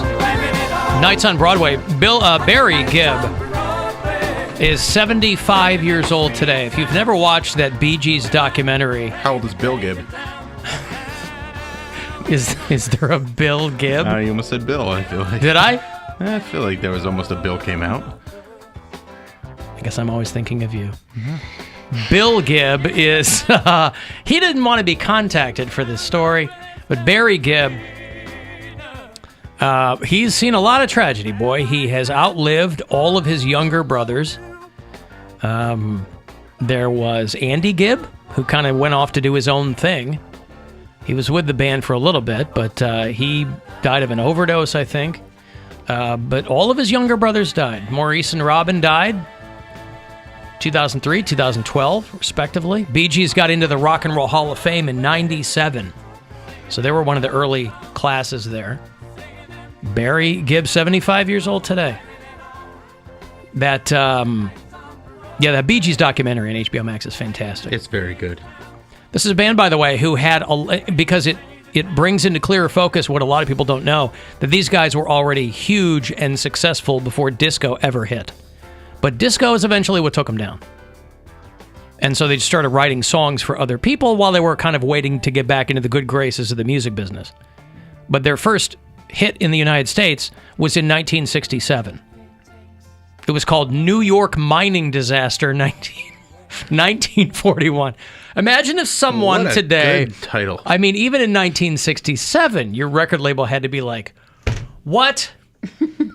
This is our new song. It's called New York Mining Disaster 1941, and we want you to play it on radio stations. I think it's in here somewhere. Aren't they Australian? They are, but I can't do an Australian. What do the Bee Gees sound like, Mary? New York Mining Disaster 1941.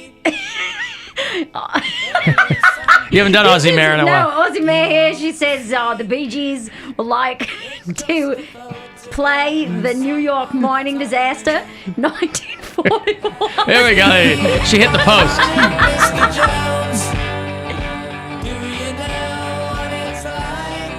So they were kind of folky.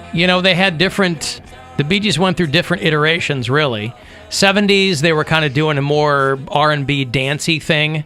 Like Jive Talkin' was people remember Jive Talkin', that was pre-Saturday Night Fever. And then Saturday Night Fever hit, and obviously they just exploded in the late 70s. But they were Jive also... Talkin', that was when they went and recorded in Miami, I believe. Yeah, possibly. They were down in there, feeling the groove down there. That's still where Barry Gibb lives. He's stayed in Miami ever since. So anyway, Barry Gibb is 75 years old today, but I've always had a great deal of affinity for the Bee Gees. My mom listened to them when I was growing up, and I just always dug them. But yeah, they became the face of disco, which they didn't want. They were like screaming at, the music industry, we did all this stuff for disco. This is not going to last. And it didn't. It ended overnight. Why did they feel the disco thing? Why did disco not last? Well, there was a lot of backlash to it because it was associated with gay clubs. It was associated with black clubs. And that wasn't really the case. People associated disco with a lot of things that if you weren't in the clubs night after night, it was never going to last. And then there just got to be this huge...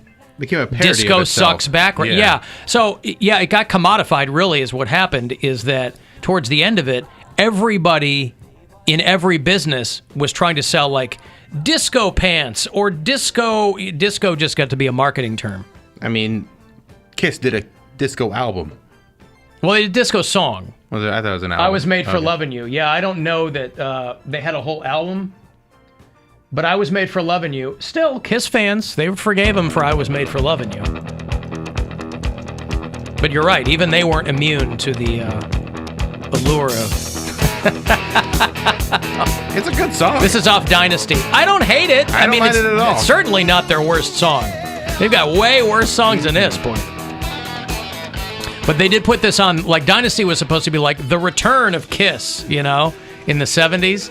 Because they hadn't put an album out for a few years, and for a while they were putting them out like every 9 months. Gonna make sure our boss is listening. 70s. He loves Kiss.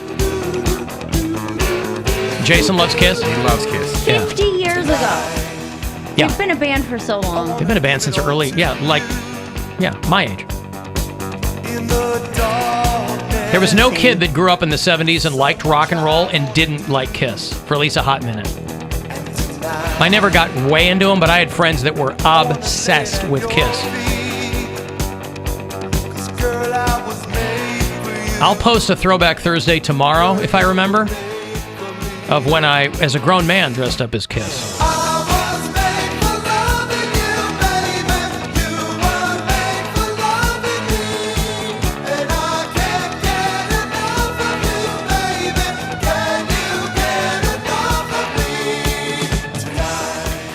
This was also the album where everybody except Peter Criss decided that Peter Criss's drumming wasn't good enough. Paul Stanley, Gene Simmons, the guy that was producing the album, they were like, yeah, Peter Criss's drumming is not very good. And it's like, there's not a lot of heavy lifting in Kiss. You know, so they put Anton Fig in there, who played for the Letterman Band for a long, long time. But he drummed they redubbed this album. What, Poundcake? Disco still uses a marketing term, so why did the music not return? The backlash was so huge that I think backlash from what? AIDS or what? No. People just sick to death. I mean, every music genre, if it's a novelty, which disco was, and it had been around for a while, it's just that disco music for a while was just confined to kind of gay and black clubs. But sooner or later, white people are going to steal that music. And so that's what happened. Okay. But then they beat the ever-loving piss out of it, and it just became, people just got sick to death of it. There were radio stations flipping to disco formats and then flipping back a year later because they were like, this is going to last forever. KTU in New York, I remember, was like a top 40 station or something 100 years ago, and they flipped to all disco. And they ended up flipping again right back, in 11 months. 11 months? Yeah. It went fast. I mean, disco ended overnight. In Chicago, we had the disco demolition. This guy, Steve Dahl, who was a big radio guy in Chicago, he has ridden disco demolition for 40 years, by the way. This is like the high watermark of this dude's career. And it's featured prominently in that Bee Gees documentary because Steve Dahl became the face of disco hate. So when they did the, blowing up disco records at Sox Park, that was like international news. I was going to say, because like the years I see that like all the disco songs were created, it's like from 78 to like 81. Literally, it was just like real quick. So now it's kind of when somebody does something that's disco tinged, people listen to it with some nostalgia. But at the time, I always think of the band that comes in any genre or any trend in music. I always think of the band that comes just at the wrong time at the end. Yeah. Like when grunge blew up, they were signing every band that sounded remotely like Nirvana or Pearl Jam or Soundgarden because Seattle had been so they bled Seattle dry. Then they went to Chicago. They signed bands that had never played a live show before in Chicago because they sounded like these other bands. And then they went to San Diego, and every town was going to be the next Seattle. I always think of the band that gets in at the tail end. They go, we should really get in on this grunge thing. And, we've got the shirts tied around our waist. We got the combat boots. Let's do it. And a lot of bands got signed that way and didn't do anything. Went away. But disco, too. It had to be somebody at the very tail end of disco. Who would you say that band is for grunge? Because I kind of think it's Urge Overkill. No, because they got signed at the same time the Pumpkins did. Right, but I'm saying but the Pumpkins got the shine, and then Urge Overkill, who was a very good band, just didn't. So because I think by the time the Pumpkins popped, they had their own kind of I don't think people thought of them as a grunge band. They were just kind of true, but they got caught up in that wave of signings. Right, and that's what I'm saying. Like Urge Overkill. What was the last band? Yeah, that's who I think of, but. Puddle of Mud. You probably have a better idea. What do you mean the last band? Like you're saying, like you're the last band that gets signed. Like who's the last grunge band? You got the first crop. Who's the last one that had like a one hit maybe, and then they're like, we're not really doing this anymore. Veruca Salt. Boom. There you go. That's who I think of because I knew one of the girls in that band. I knew Louise, and they got signed because it was two chicks and they played guitars. They got signed before they ever played a live show. And they had a handful of hits. Yeah. They did. But it was the tail end of that comet, yeah. I don't know. I'll tell you who the very last band is. A band that's starting right now as a grunge band. That's the very last band. But to a whole generation, they're the first band. Right, there you go. I like, who are we talking Greta about? Van Fleet? Greta Van Fleet, yeah, where people are like, this is amazing. How come they didn't make more music like this? And it's like, that's all they made for a long time. Yeah. I didn't say they were amazing. I said I like the way they look. I'm not talking about just you. Oh, okay. Damn it. He thinks that you're talking about him. Well, because he looked at me with a grin, and I was like... I didn't even look at you. You looked at me. You were looking at me. Do you think that Bill doesn't know what he's looking at? Is that what you're... He was... Do you think that he's lying to you about looking Yes. at you? Yes, I do. Really? I do. I think he's lying. I can barely even see you when I look like... That's why I know you were looking at me, because it's hard for you to look at me. But if I'm looking at you, I'm looking at you on my monitor because I can't really see you because there's a bunch of stuff in the way. Okay, well, I'm crazy. I'm paranoid. Yes, I know. I must be crazy and paranoid. You are. I mean, you were just talking about them yesterday. That's why you think I was talking about you. But there's a bunch of other people that have also heard of this band, and they're young, and they're like, hey, we like this band. They sound like this cool rock and roll that we haven't really heard before. But if you know anything about rock and roll, you know that they sound like a lot of bands that have done what they do a lot better. Alan, a lot of Dua Lipa's biggest hits are very disco, says Dan, right? That's because there's so much dancing. Coldplay, Dua Lipa. Dua Lipa! Into my disco arms! Yeah. Disco stews. Disco stew doesn't advertise. So I wonder, does Members Only have like a infinite playlist that he just has for disco? Members Only Dave? Yeah, because he DJs at Goodnight John Boy downtown. Oh yeah, that's all 70s. Do you think it's all 70s, or is there like modern that's disco their that theme. I know, but like I feel like first I should say I haven't been there. I haven't been there either. Second of all, I'm going there on Friday, I believe. Well, then you can tell us. Yeah. A lot of people believed or said that grunge died with Kurt Cobain. I don't think that was necessarily the case, because a lot of good albums came out the year he killed himself. But that certainly didn't help things any. Like STP put Purple out in '94, and the Melvins put out Stoner Witch, and Live Through This came out. So a lot of good stuff came out. But it was the beginning of the end, absolutely. But I don't know who the last grunge band would have been. I like your Veruca Salt answer. Veruca Salt. That works. Loud Lucy. I mean, I think when Soundgarden broke up, I think that was... Because Soundgarden was like the last grunge band to be all over the radio. So I think when Soundgarden broke up in the late 90s, I think that was the nail in the coffin. Because what did music turn into in the late 90s?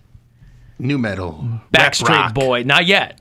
Late 90s. I'm talking like 97 to 90. New metal was kind of 99, 2000. Yeah. Late 90s, you went from grunge to... Because the backlash is always the exact opposite kind of music, right?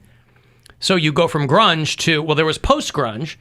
So Well, I was thinking of rock music. And, huh? Yeah. I was thinking of rock music. Oh, rock music, yeah. Yeah, like new metal started probably around, I think, 97, 98 was when like Korn and Limp Bizkit started showing up.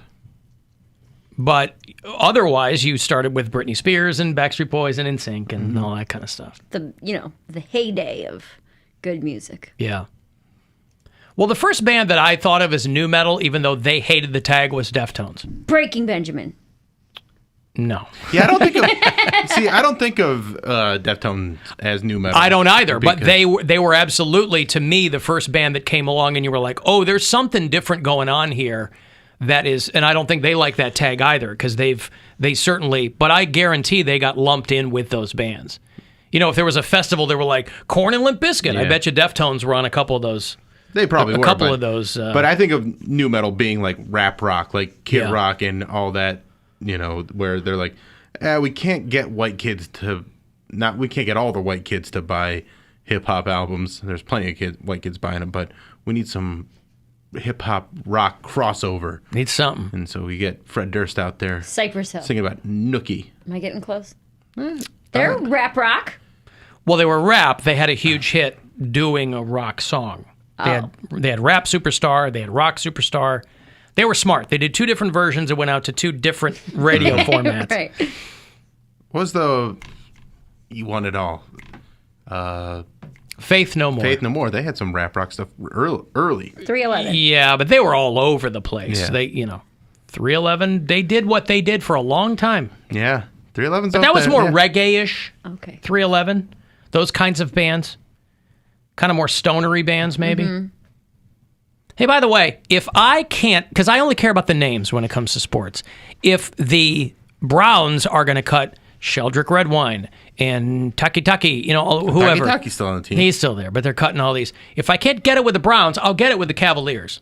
By hook or by crook, I'm going to get me some crazy-ass names on Cleveland teams. And so no one was more happy than I to see that the Cavaliers have agreed to a 1-year deal with 7'5" Taco Fall from, he played in Boston. He's coming from the Celtics. Taco Fall. I believe it's Taco Fall. Even better. Yeah. Taco Fall? Yeah. Oh, you made my day. Listen, it's not the greatest ever, but I'll take it. I've had so many Taco Falls. Well, you slip on that seasoned ground beef because it falls out of the shell. Yeah. The shell, when you take a bite, it just crunches and. You know what it is, too? And they're going to have to work on this.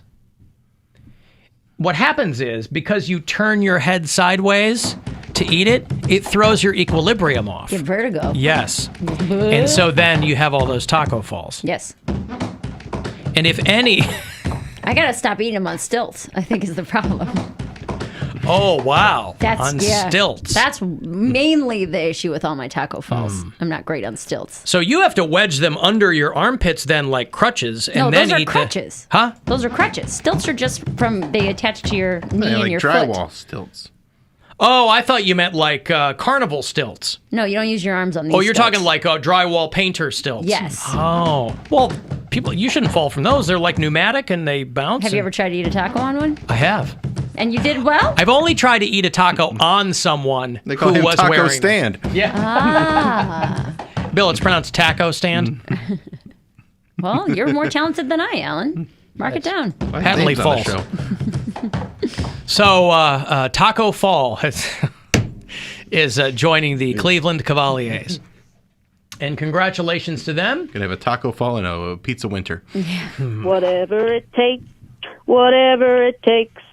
Cavs are gonna do. I said Cleveland's gonna do. I said we all got to do. I said whatever it takes. Prefer It's the Cavaliers in C-Town, 'cause this is the town where we're now living. Welcome to Cleveland, Taco. I bet he had some conversations. He calls up Kyrie. Hey, how's Cleveland compared to Boston? I think, is Taco a black guy? Yeah. He goes, you'll have a better time in Cleveland than you had in Boston. Guaranteed. He was loved in Boston, though. Well, they're all loved in Boston for a hot minute, right? Yeah, I mean, he was a guy that was pretty much on the bench, and at the end of games, he'd get in every once in a while, and people, because he's this giant guy, the fans loved him. You want him to succeed. Did you know that disco record sales were up 400% for the year ending 1976? If these trends continue, hey! Your fish are dead. Yeah, I know. I can't get them out of there. Disco Stews can't stop the learning disco academies there.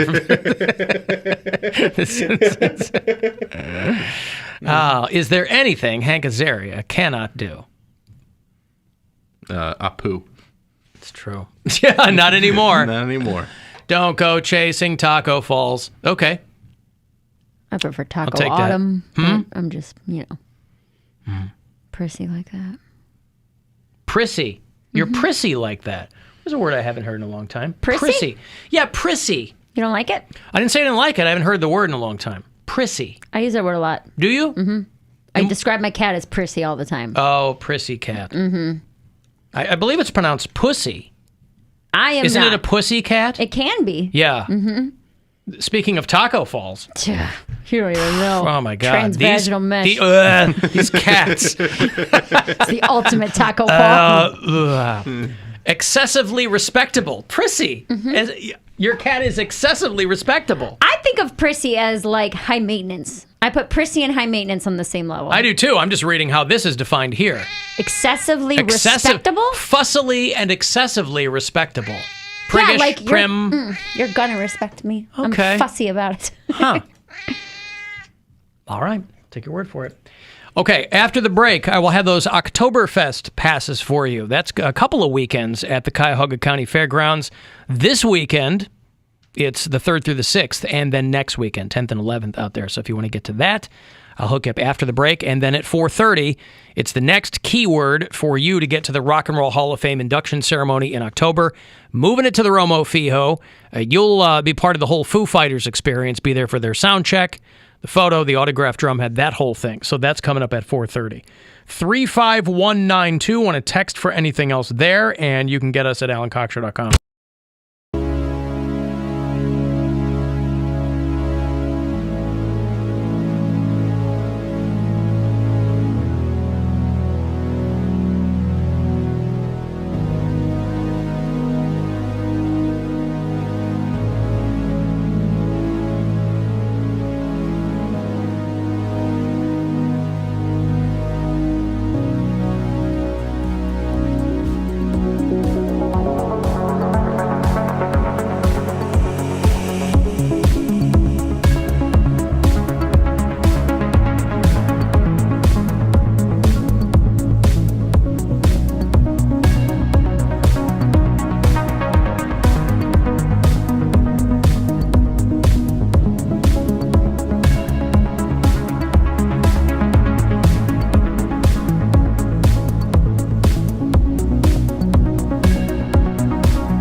Oktoberfest, sponsored by Jägermeister. It's happening this coming weekend, Friday through Monday, through the 6th, and then the following weekend, the 10th and 11th.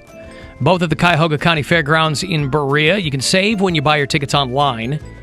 If you want to go to clevelandoktoberfest.com, get it there. Kids 12 and under for free. And parking is always free, too. So, a couple of passes here to get you to Oktoberfest. Enjoy responsibly.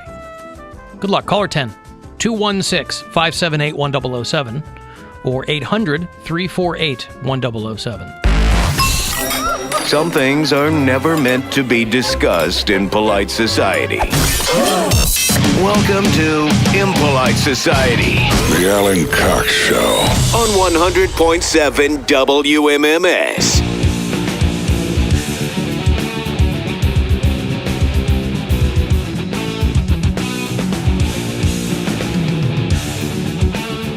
$35192 if you want to send me a text. It's also 35192 if you don't want to.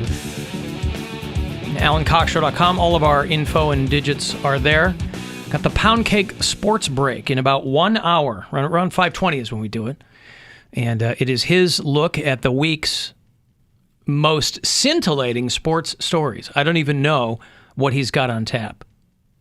I don't know what he's going to... he doesn't try these out on either of you guys, right? He's rehearsing up until the very end. I hear it for the first time during the broadcast. So we can get a natural reaction, a spontaneous reaction. He checks some of the stories with you, though, right, Bill? Sometimes? Yeah, he has before. Yeah. But I think you were gone for last week's. Yeah. And it was very entertaining. Yeah? I don't remember what about it was entertaining. But I know that we laughed. Well, he called Steph Curry. Oh, right. His own father. His own father. Steph Curry was divorcing his own mother, and Poundcake was... But it was very funny. Good. It's still very funny, yeah. Yeah, he does a great job with him. What was the mom's name? And that's what the punchline was. Oh, Sonia. It was, son, you're gonna be without a father. Something. Yeah, it was pretty good. Pretty Sonia, good. Dad and I are getting divorced, I think is what it was. Your dad and I getting divorced. That's right. Indians play the Royals again tonight. They beat them at home, Kansas City, last night, 7-2. So they get another crack at them tonight. 8:10 is your first pitch. Here on WMMS, if you're in town but not near a radio, you can listen on the iHeartRadio app. And as September is now underway, Jesus, you can use the promo code BEWARE for, I gotta think somebody over at CLE Clothing Company was thinking Halloween was in September.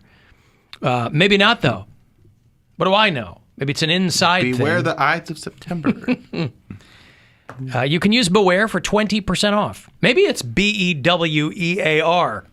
Oh, like be wearing it. Be wearing our clothes. Be wearing CLE clothing.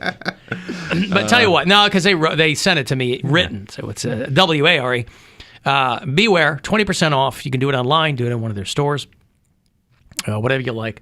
About 5 or 6 minutes, I will have the next keyword for you to see Foo Fighters get inducted into the Rock and Roll Hall of Fame. They're moving it to the Romo Fijo after many years at Public Hall, and you can be there. You'll also be there for the full Foo Fighters experience. You get the sound check, get the photo with them, and the autographed drum head.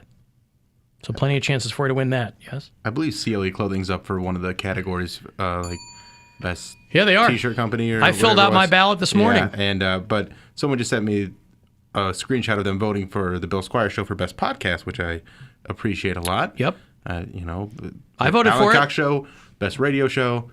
WMMS best radio station. Mary Santora best comedian. The Bill Squire Show best podcast. But the drag performer category is right above the podcast category, and there's one name in here that is fantastic.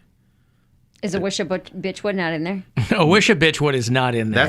That's a bummer because that's a great name. one too. What is it? So there's some, there's Peach Fuzz, that one's okay.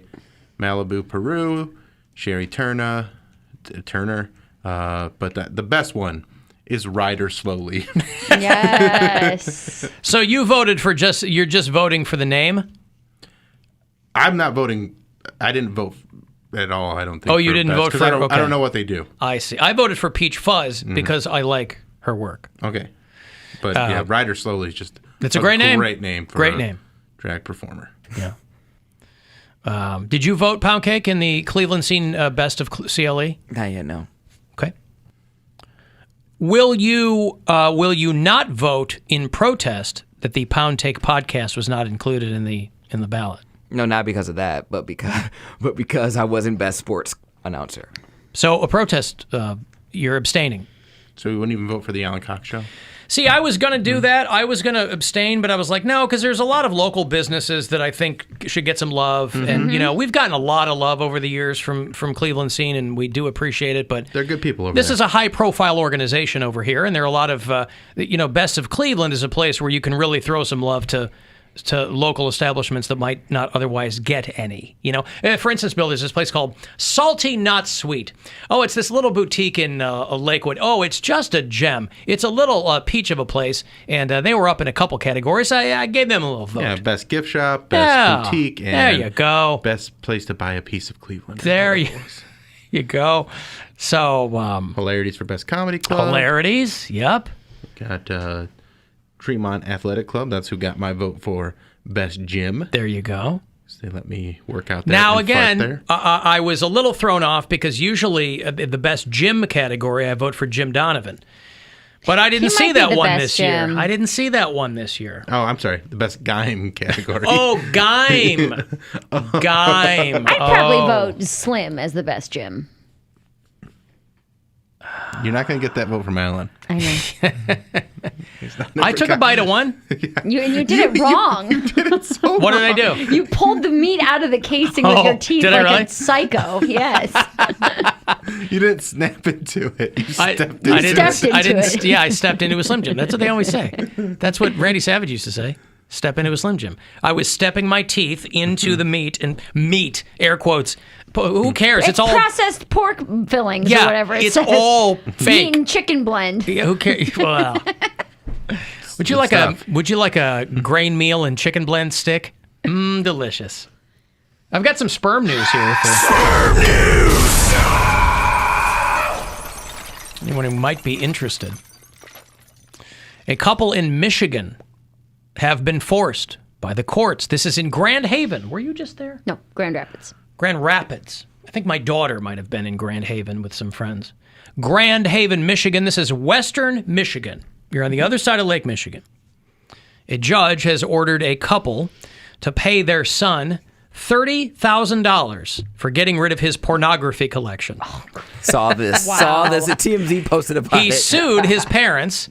We talked about this, I feel like. At the time, I think Yeah. that we did before that they just threw it out, and that he was very, very upset. David Working, ironic, 43 years old, sued his parents. 8 months ago, they threw out an extensive pornography collection. He said they had no right to throw out his films, magazines, and other items. And this is vindication for every person who's ever said, that collection was probably worth a lot of money. I don't know that this is reflective of what its actual worth was, but he had lived at their Grand Haven home for 10 months after a divorce and since moved to Muncie, Indiana. So this guy's crashing at his parents. He's couch surfing while he's getting a divorce, in itself probably costing him a couple of coins. The judge followed the value set by an expert. So someone did determine this was the value of this guy's porn collection, $30,000. The parents must also pay their son's legal fees. Damn. Which are $14,500. You really got to hate your parents to put them in the hole $45,000. After he moved home, that was when he learned that his parents had thrown out his extensive porn collection. His dad, in an email, said, frankly, David, I did you a big favor getting rid of all this. Words that he didn't realize at the time he would soon come to eat. Wow. Yeah.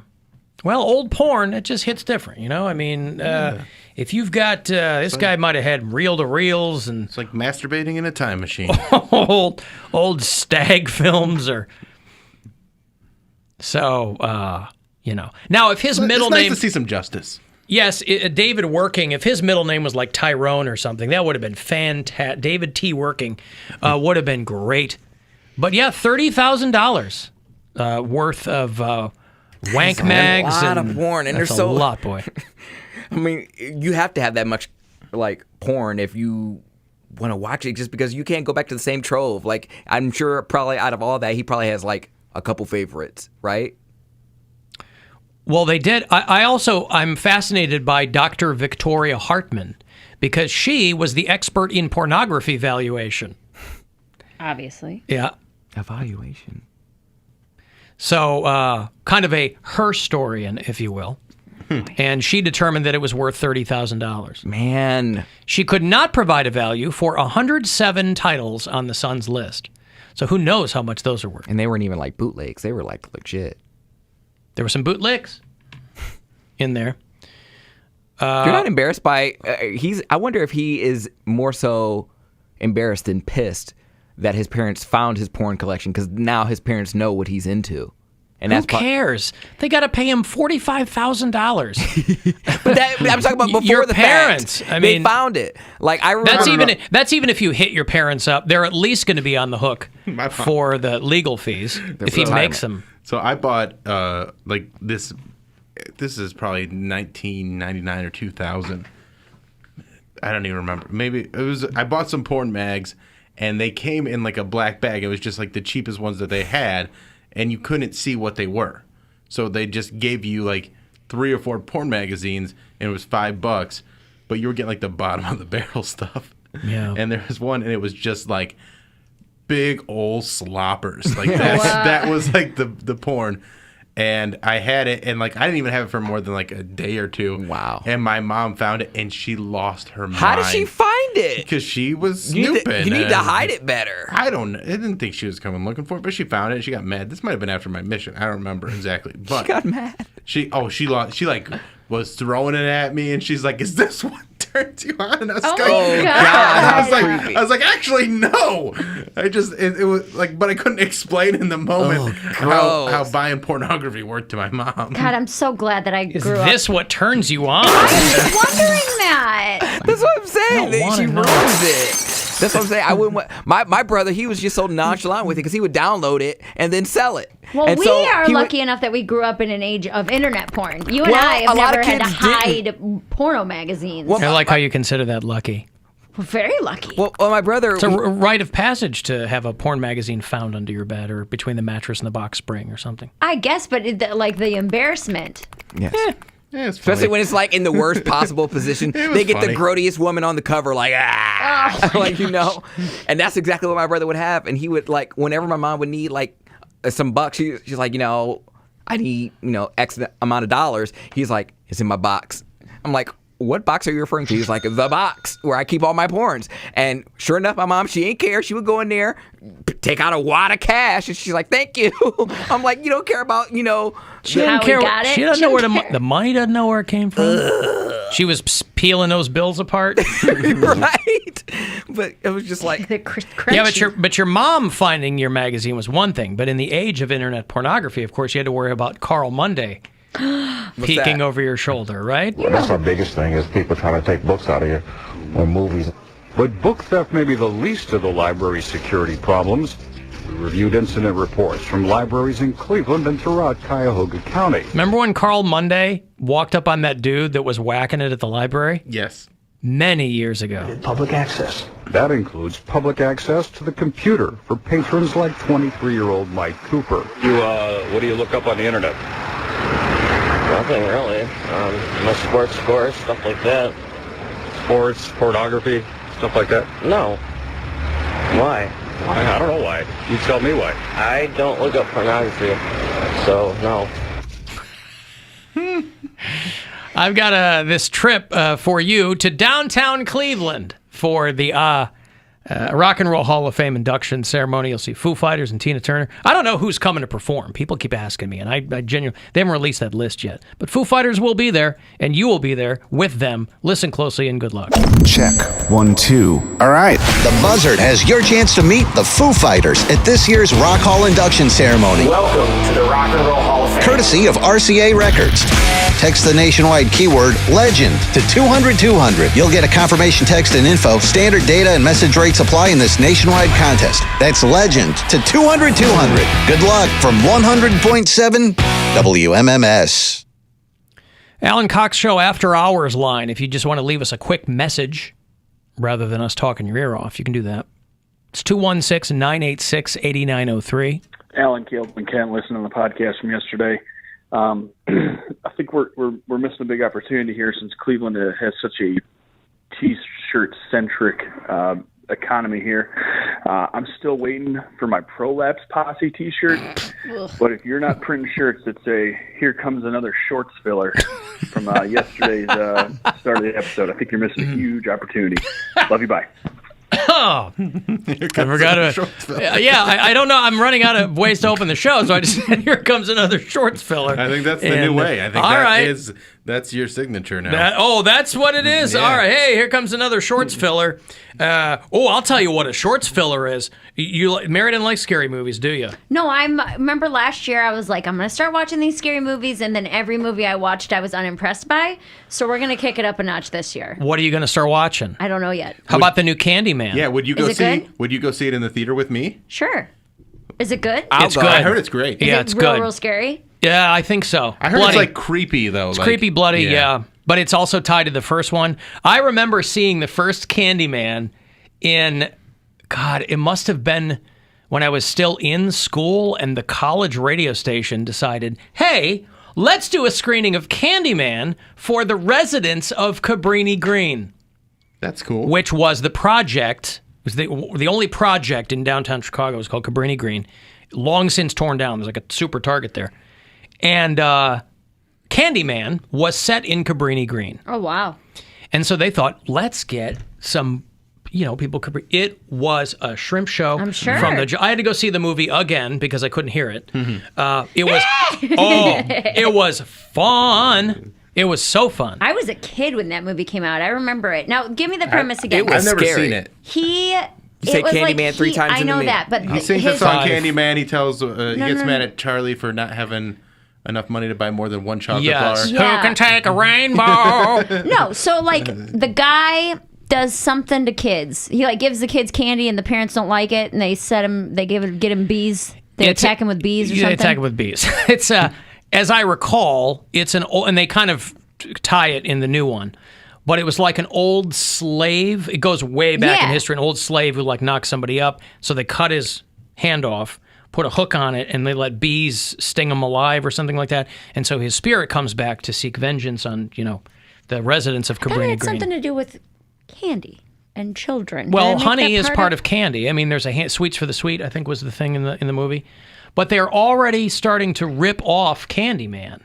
Like, by the way, they've set a record. This Nia DaCosta, I think is her name, the director. She's the first black female director to cross like 60 million. This movie is out of the gate, huge. Yeah, doing really good. But they're already talking about doing another one because they leave it kind of open-ended. And they're already, when a big horror movie comes along, what they'll do is they'll just tweak it a little bit and just do a different version of something. There were all those Alien ripoffs back in the day. There are all those Star Wars ripoffs. They're already ripping off Candyman. Oh, are they? Would you like to hear what they're doing? Yes, of course. Oh, God. Right here in this neighborhood,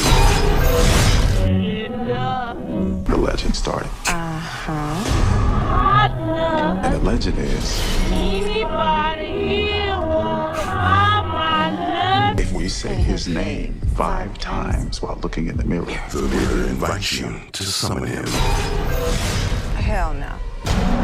1 for 5 and 2 for 10. If you buy 'em once, you buy 'em again. Say his name. Peanut Man. I'm from the Peanut Man. Such a ripoff. I mean, you see what they're doing? God. So, I don't, there are no original ideas anymore, Mary. No, I know. I still think it looks good. I'd go see the Peanut Man. You would? Does he have a monocle and a top hat? I don't know. They never show him. Oh, God. But- Even if you say his name in the mirror? Oh, they sure crank these things out fast, though, boy. They don't waste any time. I mean, while Candyman's being produced, there's somebody working on this. So they can drop it at the same time. Man. Creepy.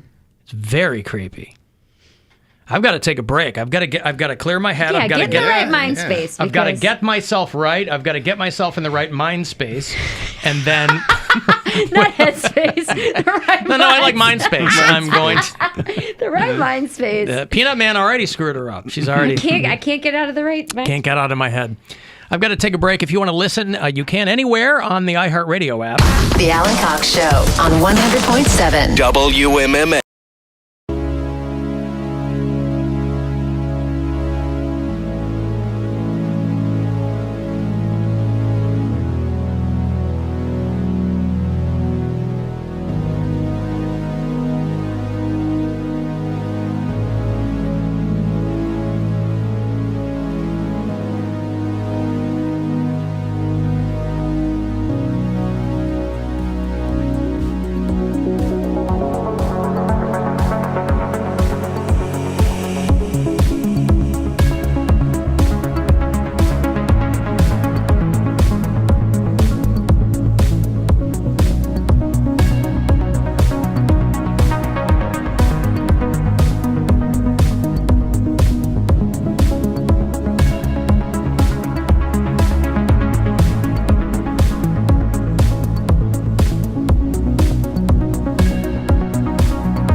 many people feel uncomfortable with and don't talk about.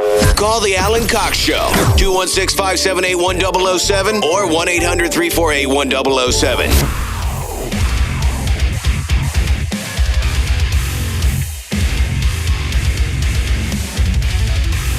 35192. If you want to send me a text, AlanCoxShow.com. Want to watch live? The Poundcake Sports Break is about a half an hour away, 5:20. Every Wednesday is when we roll that out for you. I'll have the next trip to Las Vegas for you at 5:30. It's going to be your last one today. Next one tomorrow morning at 9:30 with Rover. Still giving away trips to our iHeartRadio Music Festival. The T-Mobile Arena, 17th and 18th of this month now. You and a pal fly you out there, put you up, give you $1,000. And boy, there's all I can't remember all the people that are on this show. Coldplay, Dua Lipa. Dua Lipa will be performing along with Cheap Trick and Weezer and, oh boy, Maroon 5. A whole bunch of people. William Eilish will be there too. So 5:30, I'll have the next keyword for you. Get you out to Las Vegas. It's a toddling town. It's a fun time. How you feeling about the sports break? Good. I was just going over it because I was in... Well, I guess I won't give it away, but Adele has a lot of content in her story. Oh, Adele. All right. I actually was listening to Adele this morning. Ooh, which song? Hello. Oh. Because she's a very, very... I don't know if you know this. This is kind of behind the scenes. She's a very good singer. Oh. Who, Adele? Mm-hmm. I thought she was just Check her famous out. for hot bod. Yeah, seriously. Check her out. Yeah.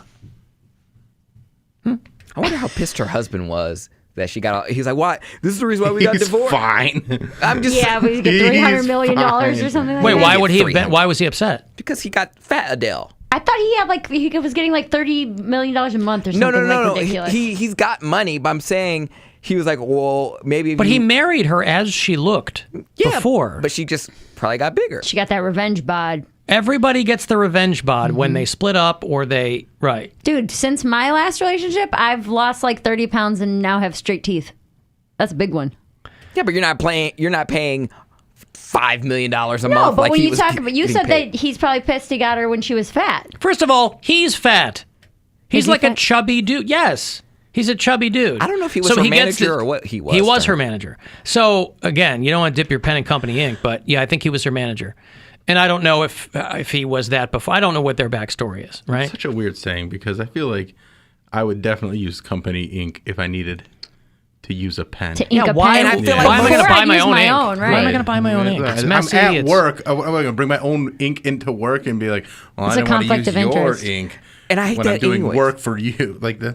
How about I prefer don't shrimp where you eat? How about that? That's a better one. But I feel like but then again, some people, I've had a toilet salad before. So some people just like to eat, while they're sitting and they're pressed for time. And, But you didn't eat the salad out of the toilet, did you?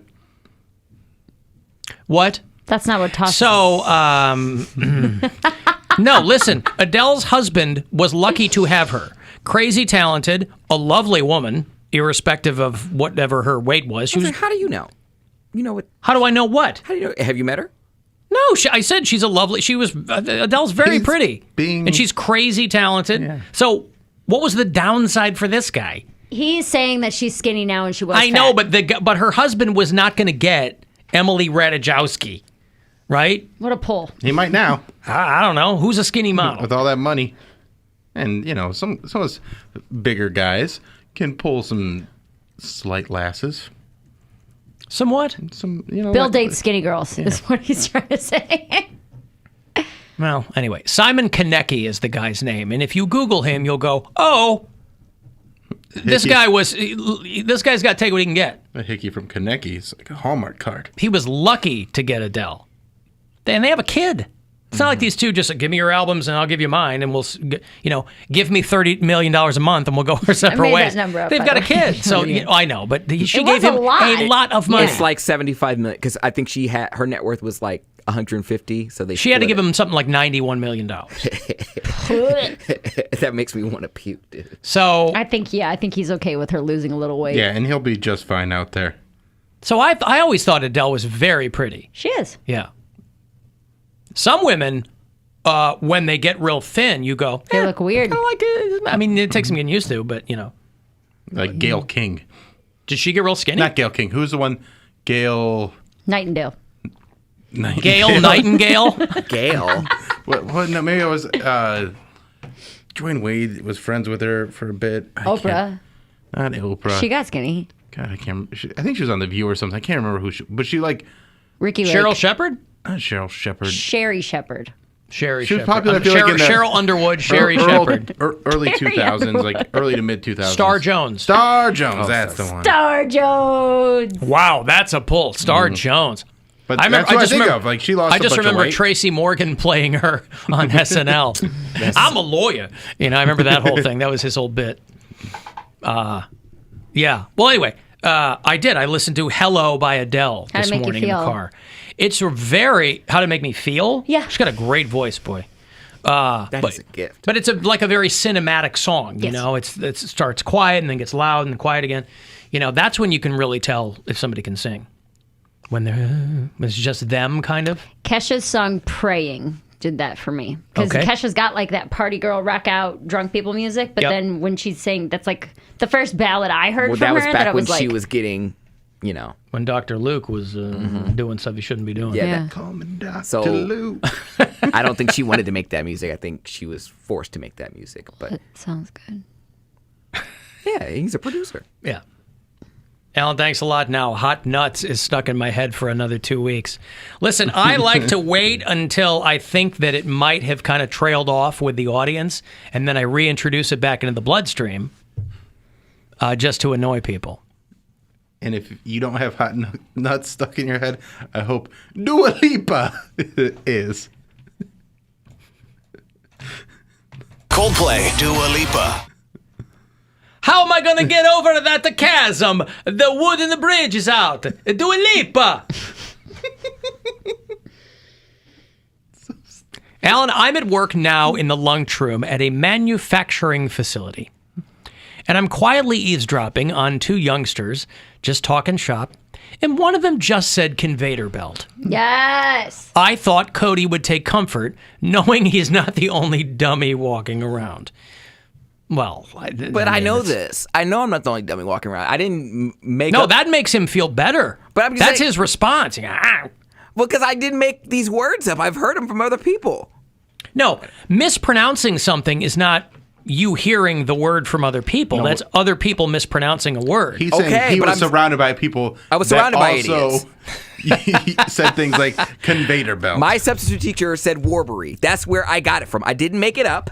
I didn't hear it off of a cartoon. It was my substitute teacher that we were roasting. Okay, but my question to you, as always, is the same, which is why just take that in and go, that's what it is? Because he was my teacher. Doesn't he? Isn't he supposed to get like the benefit of the like? Oh, no. If I had not a teacher saying Warbury, if I had never heard it before. And that's my point. If I heard a word I never heard before, I go, excuse me, what does that mean? And also, you had a lot of other teachers that tried to tell you the right way to say and do things. No, they didn't. That didn't work. I just found out like last year that Olympia was the capital of Washington. I thought this whole time it was Seattle. Listen, right, but I'm it's not saying you didn't recall it. What I'm saying is they tried to teach you all these things. Yeah, it's not the teacher's fault. It's their fault. It's we all got taught the same thing, right? No. Mary and Bill and I, even though we went to school at very different times, we didn't all learn our own capital of the state of Washington. We all learned the same one. Tacoma. Stupid Olympia. There's a smart guy in one of Mary's shows, and he knows God. all the capitals. I was in South Bend after my show Saturday night, and this guy comes up to me, and he goes, hey, I really, really enjoyed your set. He bought a CD. He was like, I really enjoyed your set. It was very smart humor, and I think that's why some of the jokes didn't land, because you're in South Bend, and blah, blah. And I was like, no sweat, man. Thank you. I really appreciate that. He goes, yeah, I'm just really a fan of smart comedy. And then he goes, I'm pretty smart myself. I know all of He goes, I can name every state capital. And I kind of like. You're like, you look old for an 11-year-old. I kind of chuckled a little bit until I realized he was being 100%. I like how he goes, oh, it's South Bend. It's like, isn't Notre Dame in South Bend? Yes. It's basically a college town. Yeah, not a lot of smart people around here. It is South Bend. Oh, you mean where there's a major university here? And probably lots of smart people walking around? It just made me giggle that was his like, oh, I'm smart too. I can name every state capital. And then I was like confused. He's a big Gary Goldman fan. I was like, oh, he's probably the only person he knows who can do that. Like if he's bragging about it, that has to be right. That is he has also to have gotten a what's the word? An accolade or like a hey, good on you for being able to do that. Yeah. Attaboy. But here's the thing too, is as an adult, that is a skill that you have to repeatedly cultivate. Yeah. Because you would normally forget. I couldn't rattle off all the state capitals right now. If he can do that, that means he's stayed with it. It just they don't was a funny change, thing. but you have to maintain that information. I tweeted that, posted the tweet to my Instagram story, and the guy replied to my Instagram story. Yes, it is a public forum, Mary. He put it on his story. And since he liked your set, he's now following you. No, he goes, 95% sure this was me unless somebody else was talking to Mary about state capitals. And I was like, yeah, it was you, man. No, you should have said, oh my God. They 100%. Right. All right. But yeah, he was very proud of the fact that I probably know, of the 50, I could probably name at least 45. 45 state capitals. Yeah. What are you putting on the line? What should I put on the line? I don't know. What do you want to bet? What does Mary have that we want? I got assets, man. And I applied for a credit card today, so I might even get more assets if I get approved. We don't have to bet anything. Well, I've got the list. Okay. So I'll look at them because I don't know that I could remember all of them. Remember the song. Okay. Yeah, some people remember that song, and that's, All right, let's see how many you can do. Are we going to go in order? Are we going to do all of them? Well, I'll just go and... Is someone going to keep track? Until I miss more than 5? Well, you got the list there. Well, I've got the list, but I'm not keeping track. Okay. I'll put a finger up for all the ones I miss. And when we get to 6, then we can stop, because I said I can name 45. Okay. Oh, man, now I'm nervous. That's a high number. Can I skip? Can you skip? Skip and come back. You can pass. Okay. But that means that it will go to someone else, and someone else will be able to... I can steal. That's right. He can steal. Okay. Alabama. I know this. Go ahead. Montgomery. So that's Wait, are we going around? No, I thought you were trying to do 45. You're trying to do it. Okay, but then why would somebody else get to steal? Because you didn't know what it was. Oh, okay.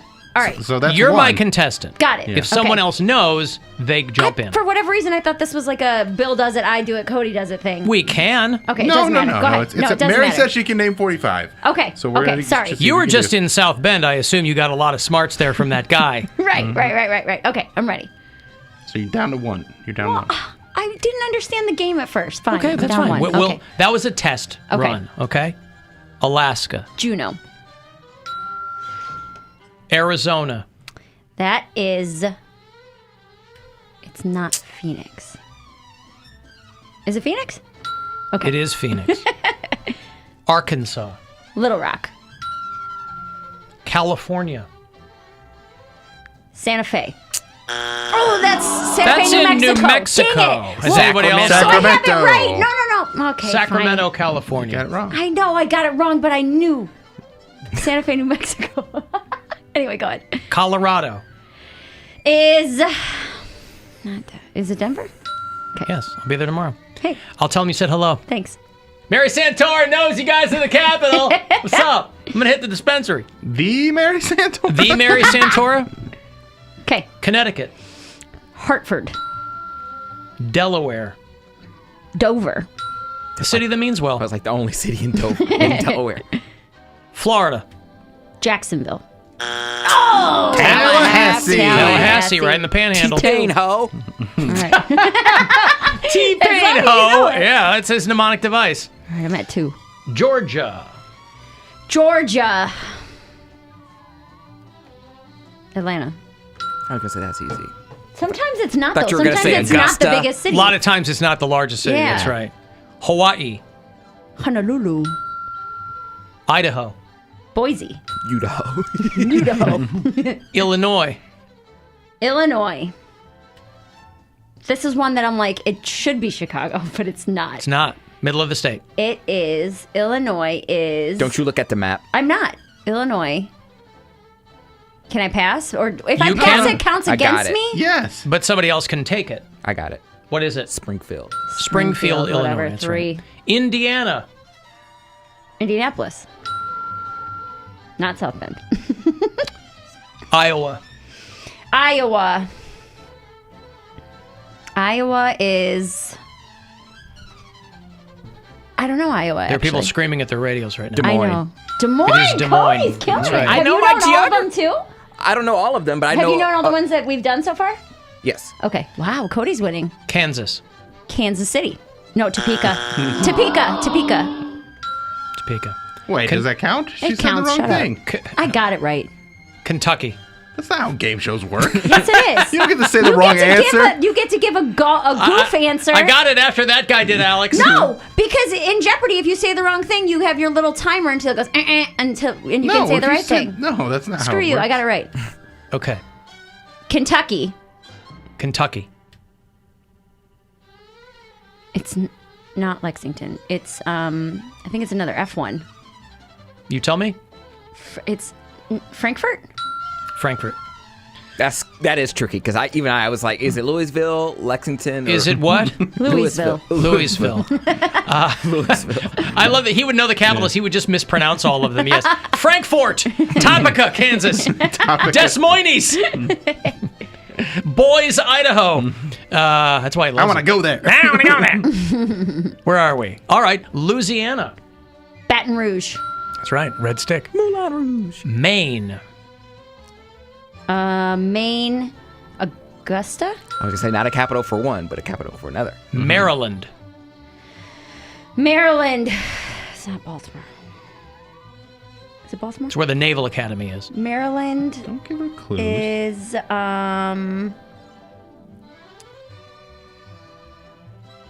have clam chowder. All right, so you don't know. It's Annapolis. Annapolis. Yep. I knew that. Did you know that one? No. You didn't know I that didn't. one. I knew that one. Massachusetts. Massachusetts. Boston. I got to tell you, I didn't know Boston was the capital of Massachusetts. I thought it was Amherst or something. Oh. All right, Michigan. Lansing. Lansing, Michigan. It's just there. Minnesota. St. Paul. Mississippi. Jackson. Missouri. Missouri is not Ozark. Is that your final answer? I don't know Missouri. Moving on up to the east side. St. Jefferson Louis. City, Missouri. St. Louis. Oh wait, we're moving on up. Remember the St. Louis couples? Yeah. Oh, the St. Louises. What a fun show that was. All right. We got a couple more. That's 5. Which Oh, means that's I 5. can't Oh. miss another one. Oh, I you said I can't can name 45. Oh, you can't miss another one. All right. But technically, Sherry got 6 because she missed the first one. No, I didn't. I didn't know we were playing that way. Stop. And you're annoying. But you still got it wrong. But how are you going to name 45? We don't have 45 more states. It's a free space. We don't It's a have free space. We don't have enough. I guess we're changing the rules as we go along. That's how white women always want to do it. Oh, okay. Montana. Montana. Hannah. No.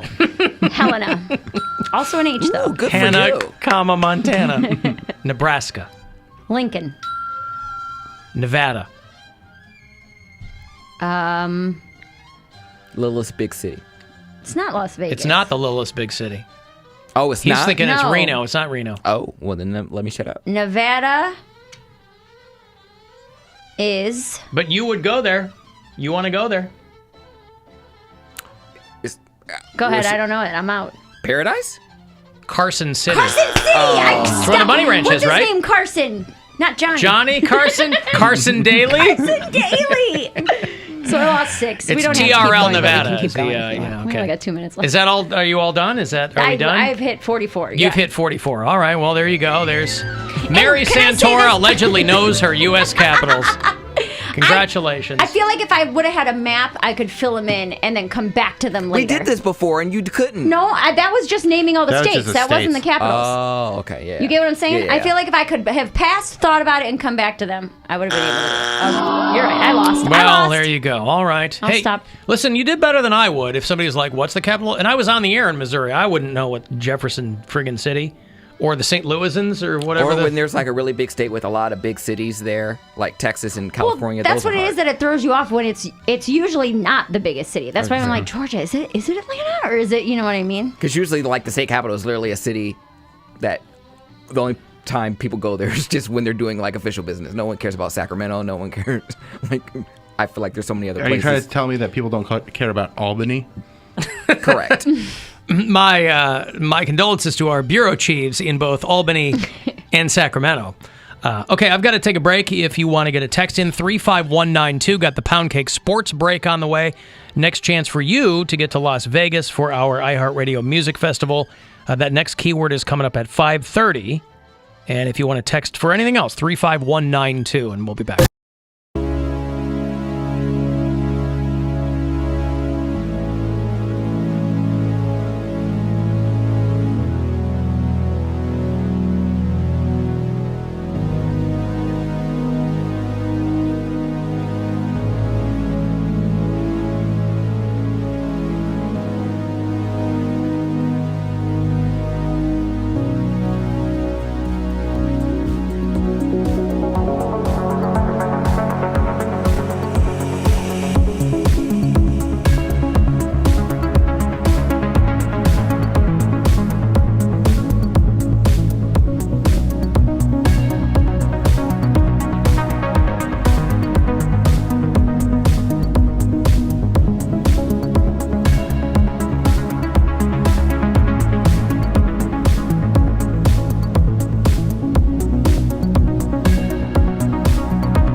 3 girls from Brooklyn who do really good work. Saturday, September the 11th, the show will go down Jacobs Pavilion at Nautica. If you want any further info, you can go to livenation.com for more details. Caller number 10. These are yours. Good luck. Flogging Molly, Violent Femmes and Friends. 216-578-1007 or 800-348-1007. One of life's most pressing questions. What do I like about Alan Cox? Finally answered. All right, I don't like much about you. The Alan Cox Show. On 100.7 WMMS.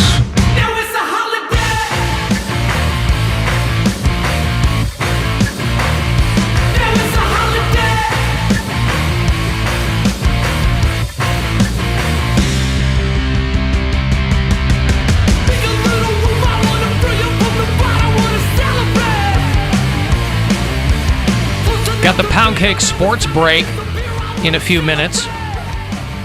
Next chance for you to get to Vegas in about 10. Doing our iHeartRadio Music Festival, 17th and 18th of this month out there. This is a great band from Baltimore called Turnstile. And somebody pooped in their pit. Oh, man.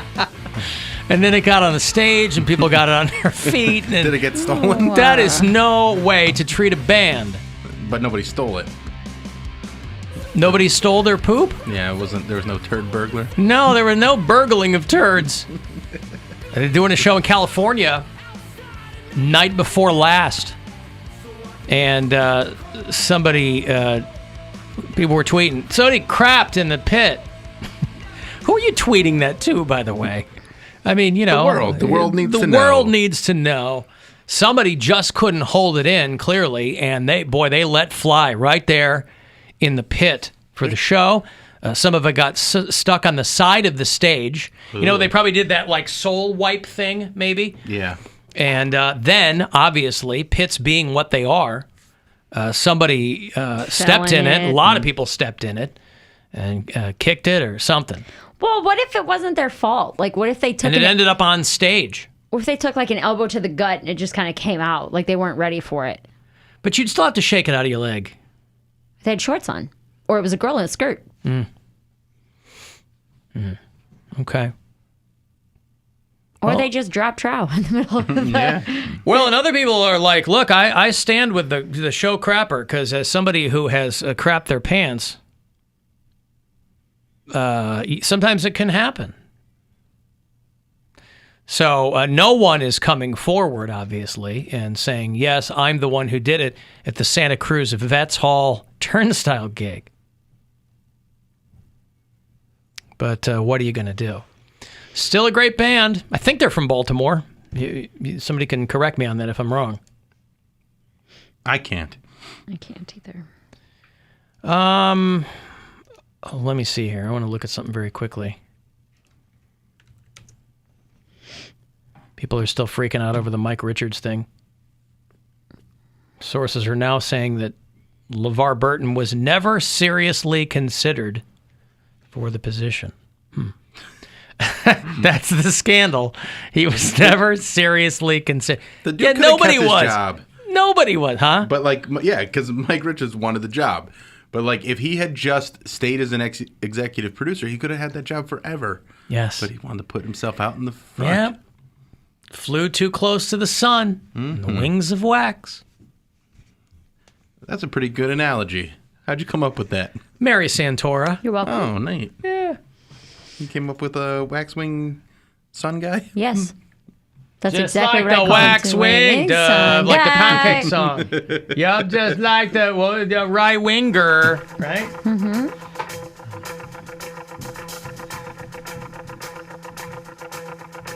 You're like a right winger. Keep thinking the election's stolen. Ooh, ooh, ooh. Never thought that he'd get political, but I think one of a Trump guy. My favorite parts of that song is that it's like hardly edited. You know? It just sounds natural. so, yeah, it just rolls right off. Are you besmirching my... No, I'm complimenting Cody. Having to work very hard at making the... Elma had a kilt on at the show. Well, that's probably speculation. Yeah, okay. Kilts will do it. That's right. One of our Sacramento bureau chiefs checking in, saying that the locals call it excremento. All right, well, listen, call it what you want. Poundcake, are you ready for your weekly sports break? Oop, I'm sorry. Are you ready? Well, now I am. Thanks, Dad. I'm just kidding. Said he yes? Yes. Play ball! This is a Poundcake Sports Break!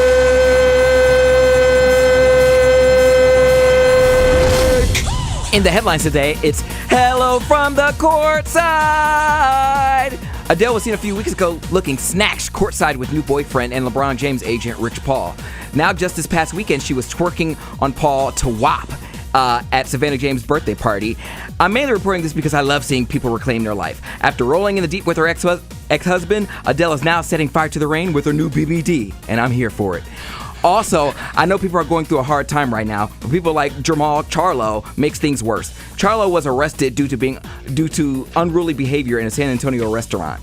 When he attempted to be a big baller and pay the tab, his card was declined. Ha! Broke-ass bitch. When the managers asked for another form of payment, Jamal said he would F them all up. I guess this boxer should have punched in more hours. And lastly, I never want to hear that video games are rotting children's brains ever again. Not when Ric Flair's barbed wire bat sells for $20,000. The bat was from a 2006 SummerSlam fight against Mick Foley. It was bid on 17 times. No report on who bought it, but I'm sure it was a diehard fan who had nostalgia and just wanted to relive the glory days. I'm sure he could have put that money towards getting out of his mom's basement, but I'm sure Ma would understand. And that, ladies and gentlemen, concludes this Poundcake Sports Break. Play ball! This is a Poundcake Sports Break!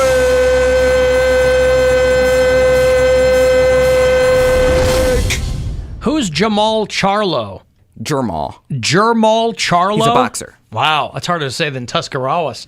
Jamal Charlo. Yeah, he's a boxer. Huh. Thus my... Did you see that Jake Paul's trainers knocked some dude out at Crocker Park and got arrested? That, yeah. I guess they wanted to show There that... are mean streets. Hey, guess what? Our guy might not be doing much, but we're the ones showing him what to do. Why? I don't know. They punched and knocked a dude out outside of the Yard House, which is right there. Yes, Monday afternoon. In the afternoon. It's a big parking lot. BJ Flores and Jacob Chavez are Jake Paul's trainers. They're arrested by Westlake police for assaulting a man outside the Yard House at about 4:04 in the afternoon. We're over here on the air. These two are cold cocking guys. Probably doing a little day drinking, a little celebrating the big win. At the Yard House? Hey, listen. It's a restaurant. I know, but is it a day drinking destination? You think of when I think They've of got a day drinking, patio. I guess. All of Crocker Park is a day drinking destination. If Jake Paul's from Westlake, that makes sense. They're out that way. Somebody called police reporting that a bald man wearing a camo shirt had assaulted another man who was unconscious. Wow. The suspect fled the scene and located the suspect in the West Bay Plaza. He just went across the highway. I'm sure. Where he was arrested without incident. And then they took the victim, who was transported by a friend to an Avon Lake residence, was taken to the local hospital by Avon Lake Fire Department. But yeah, listen. I'm sure they pull it up on him. I'm sure the victim ain't really a victim, and they probably were talking crap. At the Yard House? Yes. People talk crap everywhere. You think they don't just like go in the Yard House and be like, hey, you're that guy that's, the little jerk on TV. And then they... Well, Jake Paul wasn't with him. I'm just saying. But I'm sure these guys were wearing, I'm Jake Paul's trainer T-shirts. And they're probably seen on TV. Everybody saw him on TV the night before. Oh, they did? I mean, they're cornermen, I believe. Yeah, but these guys look like meathead dime a dozen types. That's why they were probably wearing, I'm Jake Paul's trainer T-shirts. If you watch the fight, you probably saw them and recognized them, if that's what happened. Yes, I'm sure that's what also happened. What Poundcake speculating on, and it could be the story. Because I just can't see that happening. No one just, unless you're trying to rob someone, I don't think people just assault random strangers in Crocker Park of all places. It doesn't say when you're a public figure. It didn't say random stranger. Okay. Didn't say that they was a random stranger. Might have been somebody maybe they were eating with. Maybe it was Jake Paul. It's his first fight that he lost. He got knocked out finally. I asked you if you wanted to split the poke nachos. No, you had to have the firecracker shrimp. And the vampire tacos. I don't know what they're fighting over. But I'll tell you what, that Yard House. Pretty good. Quite an extensive menu. Never been there. Pretty good. The Beer's sushi, good, food's good. The sushi place right there is really good. Blue something? I don't know. It's very good. I will withhold comment. Nevertheless, What? nothing. I'm withholding comment. What did I say wrong? Nothing. I don't want to besmirch any local businesses. Oh, got it. Heard. Anyway, yeah, these guys got one dude. Did they both knock the guy out? I don't know. On an unrelated topic, have you ever gotten sushi that was bad, Alan? Yeah, I've gotten terrible sushi before. I have gotten sushi that was terrible. Listen, I've got my sushi place. Everyone does. I've got an A sushi, got a B sushi. Normally, don't have to go to the B sushi. I like C sushi. SEA sushi? Yeah. It's pretty delicious. Trip to Vegas for you right here. Our iHeartRadio Music Festival is coming up the 17th and the 18th of this month. You'll see Cheap Trick, and you'll see Weezer, and you'll see, all kinds of people there on the stage. Who else? Coldplay, Dua Lipa. Dua Lipa will be on stage.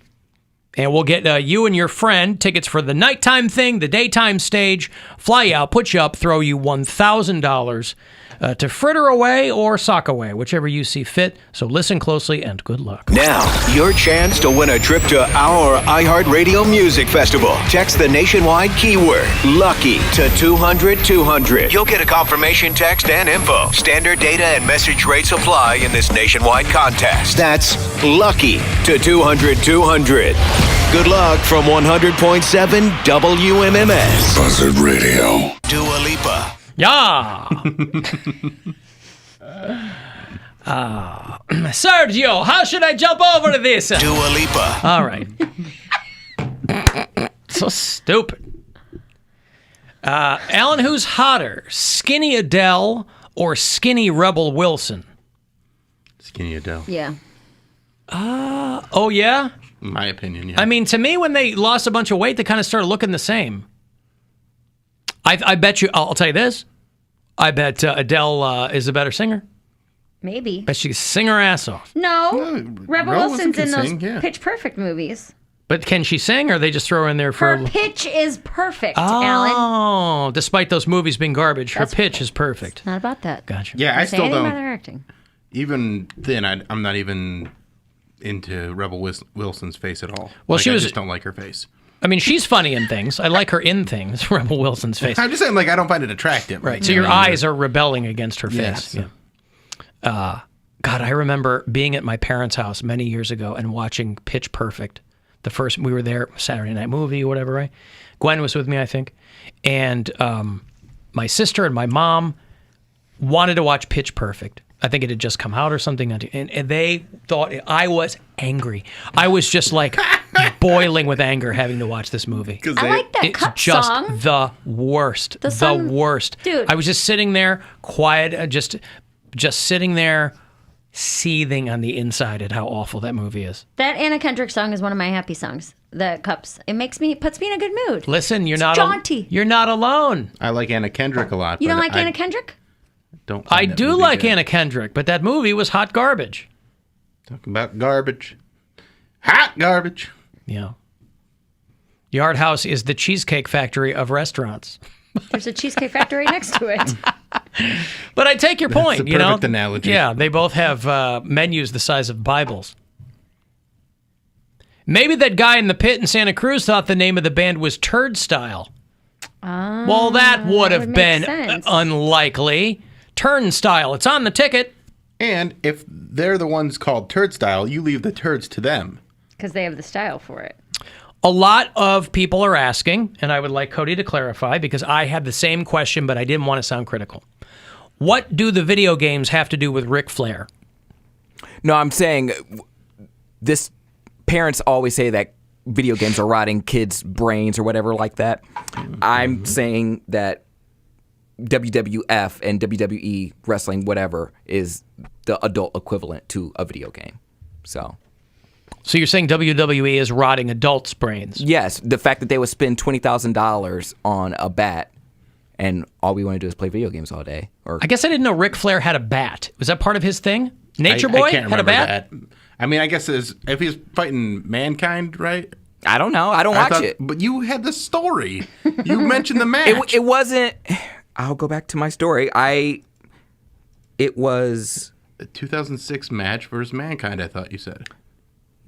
The bat was Ric Flair's bat against Mick Foley. Oh, Mick Foley. Okay, so that's Mankind. Mankind, yeah. Okay, yeah, I didn't know that was That's how he lost all them teeth. So he'd always do like extreme matches, so I'm guessing it was some sort of like no rules. Yeah, match. so I mean, kids are spending money on their video games and their equipment and stuff to talk online, but they're not spending $20,000 on like something you can't use. I mean, if you use, but it's a collector's item. You understand that, right? No, not for $20,000. Not for a bat. Why? But it was there are no cheap collector's items, as I understand it. It's a bat that was used in a famous match. So to those people that are fans of wrestling, they need to not be fans of wrestling. No, listen, that's all well and good. I was asking on behalf of the people texting what the connection there was. That's fine. That was my connection. There you go. Gotcha. Everyone has their thing that they're, yeah. Gotcha. Okay. Hey, Patrick. Hey, what's up? How are you? Yeah, I'm doing pretty good. Yourself? Good, man. Hey, so my brother's actually a waiter at a yard house and was working that Monday. Oh, did he see the whole thing?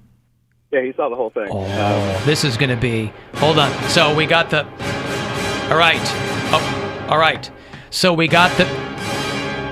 Is this time so Patrick's... All right. Jesus. So Patrick's brother working at the yard house. So what happened? So apparently all of these Jake Paulers are staying over at the Hyatt, which is why they chose yard house. Jake Paulers. Right there. Yeah, the Hyatt place is right there. Yep. Paulers Brawlers. Yeah. About like 2 o'clock, a group of 6 of them came in, and they were celebrating and whatnot. They were getting a little bit rowdy, but like it was honestly pretty like handleable. Until another. Wasn't it just to interrupt, Patrick? And people could do whatever they want. The fight was Saturday, yes. Yeah. And these guys were celebrating on a Monday afternoon. Still celebrating. Gotcha. Okay. Okay. So this original group of 6, they were a little rowdy, but it was whatever. Nothing really went down until another like 12 of them had come in about like 2 hours later.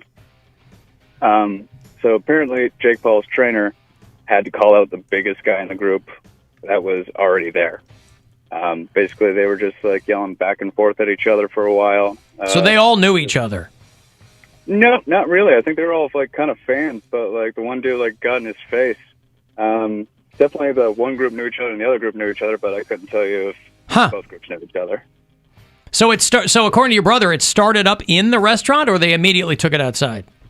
No, in the restaurant itself. They didn't take it outside until my brother yelled at them to take it outside, and surprisingly enough, they did. They wanted to fight. Yeah, you get enough meatheads together, they are just dying to knock somebody out. That's what I'm talking about. Like, that's man. what, yeah, you're just being like fighter adjacent. These guys are all like MMA wannabes, or maybe they even are. Maybe they are, something. But, well, whatever. The fight was Sunday. Okay, there we go. The fight was Sunday. So they were celebrating the next day. And so your brother goes, hey, guys, public place, get the hell out of here. And then they just go literally probably 2 feet outside the door and started fighting. Quite literally. Well, They didn't start fighting immediately. They were yelling back and forth at each other, and the smaller dude was saying to Jake Paul's trainer, let me see them hands, let me see them hands. And apparently... See? You got the talking wreck. Apparently, if you tell somebody that 10 or 12 times, they're going to show you. Yeah. Got split on the pavement. Poundcake, is that what you did when you were throwing hands on Prospect Avenue? Did you didn't challenge me. Let me see them hands, let me see them hands? No, they didn't challenge me. They knew. They knew they were going to get laid the F out. Okay, hey, good. Thank you, Patrick. I appreciate the call. There's Patrick, whose brother was working at the yard house and saw the whole thing go down. How about that? The only people that asked me to see my hands was like the police when I was like, fleeing the crime. What crime? Talking mess out there at Crocker Park. Boy, that guy was right, Bill. Those are mean streets. They're right in front of the Art House. I knew they were mean because it's so hard to park on them. It's right where I go to therapy, so it's pretty mean. Crocker Park Therapeutic Offices. Yeah, I've seen them. It's right by my dermatology AAA. office. And then right there in that alley by the Yard House, CLE Clothing Company. That's right. There's a cupcake joint, CLE Clothing, the whole thing. That's why the September word is beware. Beware the hands. It all comes together. Yep. All right, good. Questions asked and answered. Crocker Park, the ghetto. So ghetto. Only one side of it. Only the north side of Crocker Park. Yeah, you don't want to go to the north side of Crocker Park. You don't want to go to the south side of Crocker Park, boy. That's where Trader Joe's is. Oh, my God. And Condado and, World Market. Once you get over to Three Palms, no wear a hoodie, no Skittles. All right, I've got to take a break. Make sure you got the right colors on. Right colors. I'd stick to chartreuse. Mm-hmm. All right, you want to get a text 35192 to do that. And AlanCoxShow.com. You want to hit us up otherwise. The Alan Cox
WMMS. Cleveland. Buzzard Radio. Our phone operators are standing by with their thumbs up their asses, waiting for you to call. So call. Call the Alan Cox Show. 216-578-1007 or 1-800-348-1007.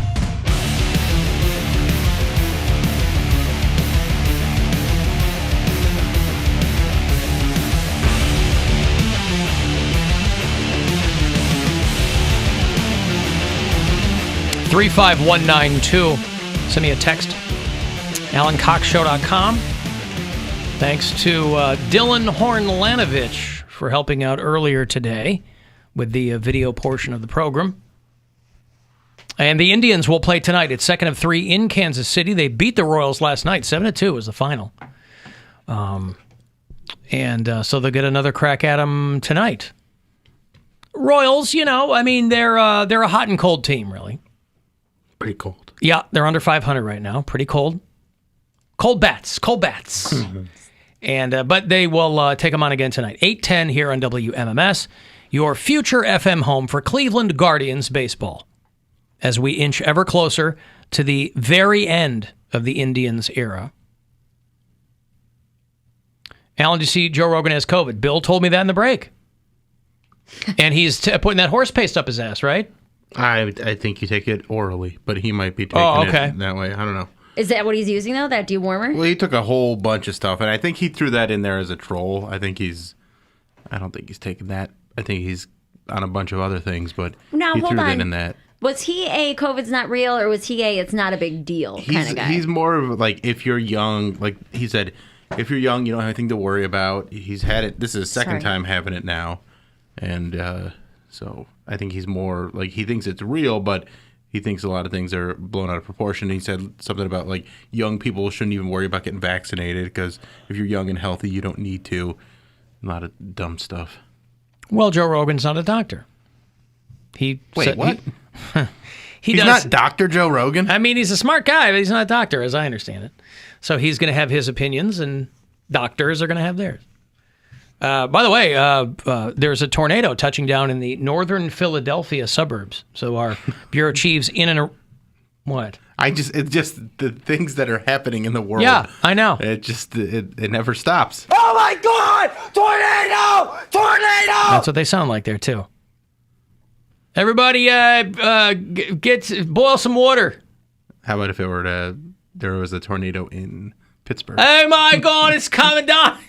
It's coming down Pioneer Avenue at a 70-degree angle. Oh, my God. This is the Alan Cox Show. That's what I get for not paying attention. And what if there was a tornado in Australia? Oh, my God! Tornado! Tornado! Aussie May here reporting on the tornado. It's really bad, Category 5. It's knocking over buildings in trailer parks everywhere. Yeah. Get to shelter immediately. If you have a hole in the ground, dig it and jump in. Oh, we actually got a report in. Hey, it's listen. It's actually just a Tasmanian devil. Oh, no. There have to be trailer parks in Australia, right? Yeah, why wouldn't there be? Well, because, I mean, I associate it's not it an with... American thing. Well, is it? I don't know. I associate it with... But we haven't cornered the market on mobile homes. I mean, a country this wealthy, you simply can't believe that there's people who, forget trailer parks, people sleeping on the street. But there have to be trailer parks in Australia. In the outback. Well, 75% of Australia is uninhabited, so people live in the cities. So I'm wondering if, that can't. I don't know if that's a purely American thing. No, I don't know if it's purely American. I'm just wondering if Australia has trailer parks. This is a very arcane question, but I'm curious. Thornside Mobile Home Park. Mayans Little Australia. Clay's Park. Oh wait, no, that's in Canadians Ohio. do. Unlike in the U.S., where trailer parks typically provide housing for low-income residents, in Australia, they've historically been used as tourist accommodations. So there you go. The lack of mortgage financing for them in Australia means they're restricted to retirees who are selling their homes and can pay cash. So here, because we don't use our fortune wisely, we've got people sleeping on the street and living in trailer parks. Or in Australia. Now, granted, they have a fraction of the population, too. Yeah, they got all spiders and stuff. They're called caravan parks. Over there in Australia. So they have those in England too, because that's where all the, according to the movie Snatch, the gypsies live. The gypsies, right? And Poundcake, the tornado that touched down in England. What would that sound like? I love my dog. Man, try. Doesn't try. There's a tornado that touched down. Now we know why he doesn't try. That's why I don't try. But that's why we want you to That's try. why we want you to try. I didn't even get good yet, and then you're already laughing at me. Yes, because you're funny. It's funny. Be funny. That's all of us are trying to do, is be funny. Let me hear it again. A tornado just touched down right outside Big Ben, and we're in a little bit of trouble here. There you go. You got a little bit of air at the end. The tornado touched down at Big Ben. That would Outside be Big huge Ben. news. Yeah, Yeah, huge outside news. Big Ben. Yes, I don't imagine the tornado would be inside Big Ben. What do you think makes the clock run?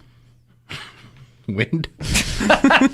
It's a wind-powered clock. It Gets too windy, time goes faster. Yes. I'm really, I really would like to go to Europe. I'm just kind of scared. I mean, with that accent, you'll fit right in. Okay. Why are you scared of Europe? I don't know. There's a lot of terrorist attacks over there. Have you been here? Yeah, there's a lot of domestic terrorist attacks here. Well, shootings and stuff, but like over there. They don't have guns. Yeah, that would just blow you up. Yeah, we have more to fear from the boneheads over here than they do over there. But there's more room here. There's more places to hide. Yeah, and all that room is filled up with guns and people who can't get over real life. I think I mentioned this before when I read my stupid murder mystery books. A lot of them are from British authors. And one of the books I was reading, this woman was having such a hard time getting her hands on a gun. And that was like 3 chapters worth was her trying to she had to get in touch with a mob boss from Ireland to get a gun. And I'm like, this is ridiculous. I was so aggravated. That's what not having freedom's like. Well, and then I was like, oh, this is like a big deal. Like getting a gun over there is 3 chapters worth. Yeah, there was a TV show. There was an English television show I was watching, and some kid had a pistol on a napkin, and everyone was, where did you get that? It was like a major plot point that this kid had a firearm, and over here we're like, that's adorable. Where'd you get that? Like, there's a guy over there. He's selling them. Yeah, right there, young. Out of the newsstand. I think this used to be a serial number, but it's scratched out. I don't know what they could have been his name engraved. I don't know. Yeah. I almost bought a gas station knife last night. I thought you were going to say gas station hot dog. Because was it to cut a gas station hot dog? No, it was just stopping at the Oasis on the way back from Columbus with my sweet baby boy Joe, and we what? They have who's your sweet baby boy Joe? Joe Briggs. He's my buddy. He's a comedian, and Joe Bob Briggs, the drive-in guy? No, just Joe Briggs. Oh, okay. But we were stopping there. We like to stop at the Oasis. It's the nicest of the truck Are you stops. getting $20 for dropping in my sweet baby boy Joe? No, but that's just something that he started calling people, and I know that if he's listening, he would appreciate being called my sweet baby boy Joe. Gotcha. Just like a little inside humor for him. And for but one they guy. had for one guy, but Singular. That's probably not even listening. But they have a display by the snack cakes where it's like, are you hungry? Do you need to stab someone? Go Oasis. I think Are you being stabbed with hunger? Here's some ho-hos and here's a I think Bowie it's more knife. like, are you hungry? How are you going to open these ho-hos? Here's a knife. Because people who have knives use them to open ho-hos. And ho-hos are desperately hard to open. I'm saying... Oh, that plastic wrap. How would you possibly ever... Oh. Have you ever been hanging out with somebody with a knife? They use it for everything. My ex had a knife. Yes, and you it have to didn't get you have to matter. get a return on your investment. It would have been stupid things like opening a pack of ho-hos. He'd be like, I got it, and pull his knife out. Oh, and listen, open it like that. in That's the what 8th knife grade, people do. we all had butterfly knife phases. I had a butterfly knife phase in the 8th grade. You were constantly flipping it around, and eventually one kid would screw up and cut himself, and then they were all confiscated from us. Confiscated. Confiscated, is that what I had a butterfly knife in the Philippines, and I'd walk around just kind of flipping it around. To look tough? Well, yeah, no, just because I was bored. I was going to say, but that's to signal to people that don't. I got a knife. No, it wasn't even to signal anything because it was a pretty small one. I would do it in areas where there weren't really people around. Because I didn't want someone to see a knife and be like, "Oh, you're challenging me." It was just something that was fun to play with. Oh, is that a thing over there? You're challenging me? Jacques! If someone's drunk, they'll want to come at you. There's a few fights. Wow. I was in the Philippines. I threw hands in Quezon City. Tornadoes in Australia are called googly twist bastard clouds. Oh, okay. Well, I always like to have a native. Beware, there's a googly twist bastard cloud coming to your nearest caravan park. Get all the tourists out, save your money. Crikey, it got the dingo got my baby. Oh my God! Tornado! Googly twist bastard cloud. It's so funny to say. I like when a native gets into us and gives us some information. The bastard cloud is coming in. Yeah. The googly bastard twist. clouds. Bastard cloud. It's close to a Boston accent. They're similar. Kinda. Yeah. According to the YouTube videos I watch on how to do Australian accents. All right. Yeah. Seriously. Like the AH at the end instead of an ER. Like, yeah. Like river. Riva. Mm-hmm. Yeah. Yeah. Hey, listen, I had pinned my hopes to it early on, but that was stupid. And it was silly for me to hope that we would have landed on our projected move-in date downtown. They said October 1st, and here I was like a dope back in the spring going, hey, 120 days. We're gonna move in Everybody's early? like, it's not going to happen. We're not moving in early. We're not moving in early. Okay. I am mentally shooting for when we return from Christmas break. I stand by opening day. No, it'll be before that because they're already moving. I mean, salespeople are already like shredding files and burning their desks and, on the other end of the floor. And so the update is that they've told us that everything might be ready to go by the end of the year, but we're going to be on vacation. Right. So I'll have to take a few days to kind of get in there and make sure everything's the way I want it and blah, blah, blah. So I'm mentally thinking January 1 or whatever it is that we come back. It's like the 3rd of 6 or something. The 3rd of January or whatever that is. That will be our first. January 3rd would be our first day back from holiday break, and that would be our. So we're not going to be down there October 1st, but Seinfeld will launch on Netflix on October 1st. So at least I have that. It was on Hulu because that was the initial deal that they made for streaming was with Hulu. That deal expired. Jerry's got all of his other stuff over on Netflix. Comedians having lattes and vehicles. And so now Seinfeld in its entirety, it's been in limbo because right now you can't stream it anywhere because the Hulu deal's done.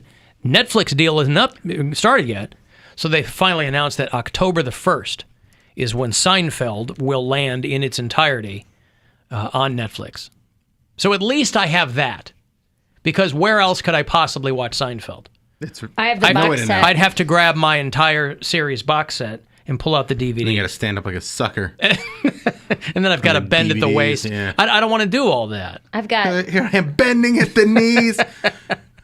Playing DVD after DVD. So October the 1st is when Seinfeld will finally hit Netflix. Finally. I'm going to spend all Christmas break figuring out how to work the studio there. That's what I'm saying. Yeah. Is that we're going to need a couple of weeks of tutorial to figure everything out. Yeah, well, I ain't going on vacation or anything, so I'll be there learning the ropes.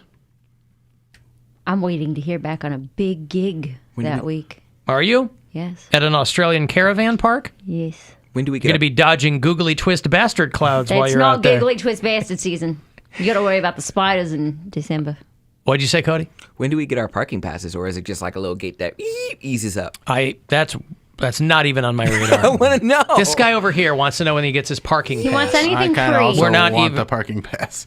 Well, no, I understand, but it's like, I want it like yesterday. if I got to pay for my parking for a couple of days while we're getting settled in, that's okay. I'm just curious what it's going to be. It could be a little code. You type in beep, bop, boop, and then the little gate eases up. Have you ever parked in that lot before? Is it the one right next door? Yes. So you just pull in. And, no, I thought it was an underground one. Not that I know of. Oh, it's a parking garage. I mean, I've never parked underground It's there. not the one that's right next to the place. That's it's what on I thought the it was other right side. next. Then yes, I parked in that one. That's the residential one that's underneath. We are in a business parking garage. for parked business there people for years. like us. I've slept in that parking garage. I've thrown up in that parking garage. You really have a lot of history with that parking garage. It was the parking garage that House You of go Blues. way back with it. Yeah, House of you're Blues thinking employees of the parked big there. open air one. Yeah. It's not that one. Oh, that's the one he's talking about too. Okay, well, it's not that one. It's one it's on Prospect, and it's. I know exactly which one you're talking about. On about. 6th? It's like, yeah, it's all like walled in because it has an entrance right into the building. Oh, well, we're both wrong, Alan. Yeah. Oh. The open air one I've slept in, I've thrown up in. And I've it's not on peed in. 6th. It's on Prospect. Like it's. Okay. Well, there you go. I do not know when that will happen. But again, I'm mentally preparing for us to be down there beginning of the year. And I think by that time they will have had some business going on there before we move in. So official. Like, we literally have like a downtown studio. Dude. We are official now. I was just going to say that. We've You need a key card to get in and everything. broadcasting here for You use over your a key decade. card to get in? I always have to call someone to let me in. No, you don't. Fired years ago. Call There's someone. no one Milton here. over here. That's why no one ever answers. Dude, my feelings were so hurt the day that my internship ended. I was meeting someone up here for lunch, and they're like, yeah, come on in. And then I went to go use my intern card. It was like, beep, and it turned red. I was like, oh, you guys ended. Well, yeah, you weren't an intern anymore. It was literally like an hour after my internship ended. Yeah, you weren't an intern anymore. What was it like to work here when other people worked here? Because we could go It was weeks lit. without water, and Cody's stuff was turned off 40 minutes after he wasn't an intern It was anymore. fun. Yeah, it was a good time. It was? I ran into a guy, one of our sales guys, who has not been here in a long time. I mean, he had, even when the office was full, he kind of had an office that was off to the side. And I hadn't seen him in a long time. And I ran into him earlier today. I was like, look at this guy walking around like, and he's just like, there's nobody here. I go, yeah, there hasn't been anyone here for a year and a half, bro. And even when because the salespeople now, they're all cleaning out their offices now. So I think those kinds of people are dribbling in because they're cleaning out They're collecting their stuff, collecting yeah. all their stuff, and he's just kind of walking around incredulous. I go, yeah, this is what it's been. I'm like, the first couple of months when we had the play, because he's like, I said, we've been coming in the whole time. He's like, and you never got sick? I'm like, no. There was nobody here to get sick from. Well, and we did what we were supposed to do otherwise, but We were our bubble. Right. Nobody was seeing anybody else. But I'm like, no, first couple of months we were like, oh, this is cool. And then it got creepy and quiet. There was an alarm going off in one of the offices during the last break, and I was like, there's no one for me to alert. Oh, I'm telling you. It's like there's no one I can tell. I guarantee you, the last week that we are here, the hallways are going to be dark, cables are going to be smarter. Oh, you know it. It's going to be like when Rick Grimes first walked out of the hospital room in The Walking Dead. We're going to have to hop on a horse. Radio inside. Yeah. There's just a faded, far away sound of just harness. Yeah. That's what it's going to be. By the way, that Peanut Man trailer, Bill, is people are telling me it's setting records through the roof. Yeah. So thank you to people who are in. Again, this is a rip-off movie because Candyman did so well. They ripped it off already. But the trailer, I played you the trailer earlier. Yeah. Yeah, it's already blown up. Right here in this neighborhood, the legend started. And the legend is, if we say his name 5 times while looking in the mirror, the mirror invites you to summon him. Hell no. 1 for 5 and 2 for 10. If you buy 'em once, sing buy 'em again. Say his name. Peanut Man. I'm from the Peanut Man. I just got chills. Oof, so scary. Who did Peanut Man? Who said that? Is that you? I mean, what? I don't know. Peanut Man. Yeah. Good. No, I didn't exactly produce it the way I had planned. I had planned on there being a bit more zhuzh to it, but hey, last day of the week. 3 of the 4 radio stations in another company's cluster in New Orleans are back. But a lot of these radio stations down there are off the air because their actual towers got blown over. So there was nothing for them to physically broadcast the signal from. That's insane. Yeah. Oh, sure, that was the hurricane, not Dave iHeartMedia. Dave iHeartMedia. I don't know what happened to their towers. Right. And one of this company's radio stations, I guess, used the same tower as this other company. So one of their stations is off the air. Classic Hits 104.1, The Spot. Yeah. It's The Spot. Hit the spot. Hit the spot. Hey, you can finally find the spot, guys. Gentlemen. Roll another. By the way, great news.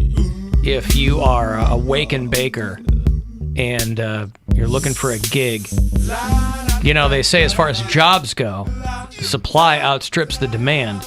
Amazon is making it known far and wide, we don't test for pot. Oh, I thought it was about bakers. Because that's what they have to cook everything in the morning. It's super early, yeah. Yeah, it's an early like 4 job. a.m. Yeah. So you wake up and you start baking. Oh, I know. I used to be on a bakery cleaning crew. But no, that's not what I was talking about. Talking about people smoke a lot of pot.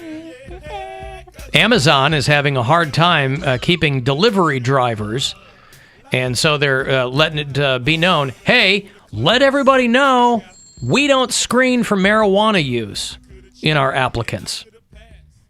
And so they're thinking that will boost the number of job applicants by about 400%. They've worked the numbers, and they said that among companies, screening for pot cuts the prospective worker pool by up to 30%. I'll tell you what, these Amazon truck drivers that are just running around dropping off packages, they are living their best life, boy. I mean in the sense that they're not concerned at all, at least anecdotally. About customer service. They don't care. Nope. I went to go see my, it was a couple of weeks ago when we were at my father-in-law's house. And he's got a lake house in Michigan, and it's kind of in a hoity development. And an Amazon driver was delivering some packages a couple of doors down. This cat gets out, and there's no doors on these things, right? Gets out, gangster rap, blasted, like trap music blasting down the street. He just I was punts like, the package. God bless. Yeah. Ace Ventura. Yep. I'm like, this guy's living his life. Good for him. Good for him. It was the middle of the afternoon, but I was like, no concern whatsoever for like the decorum of the neighborhood, whatever. He's Screw like, you, man. I'm out here delivering You want him, don't you? We're happy to see the guy come through. Yeah. Like that's the new ice cream music. Right. Like as an adult. Trap music. You hear a little trap music and you're like, van. all right, my package is here. Finally, my fine tooth comb. But I figured that it was also probably some Karen territory there too. So I'm like, oh, somebody called somebody. Inappropriate music around my children. Right? Something. Somebody was going to be like, ma'am, did you get your package on time? Yes, but this, okay, so our portion of the delivery day was completed? Yes. I mean, and he sent you the photo on the app to confirm the delivery? Yes. All right. I mean, blaring. Good for him. So combine that with, you can clearly listen to whatever you want to, with they don't screen for pot. Oh, man. Could you listen to... Because they say pot's why most people fail drug tests. Not like they find cocaine in their system. Right. It goes away pretty quickly. Yeah. They're like, they find pot. Hey, did you smoke on Sunday? You got a job interview on a Wednesday? You're riding the line there.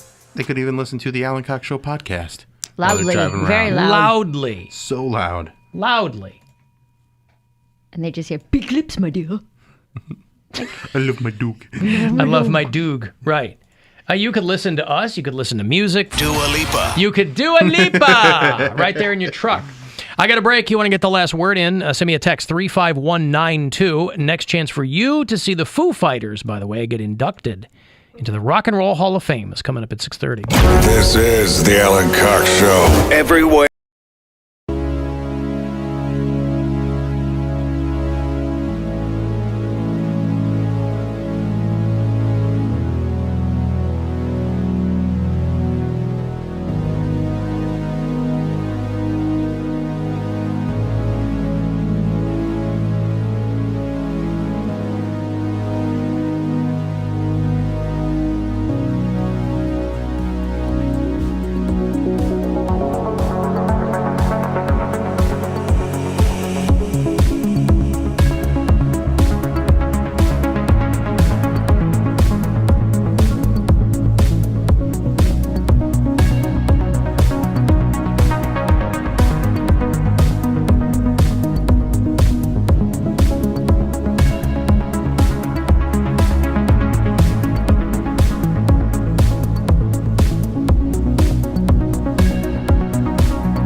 94.7 WMMS.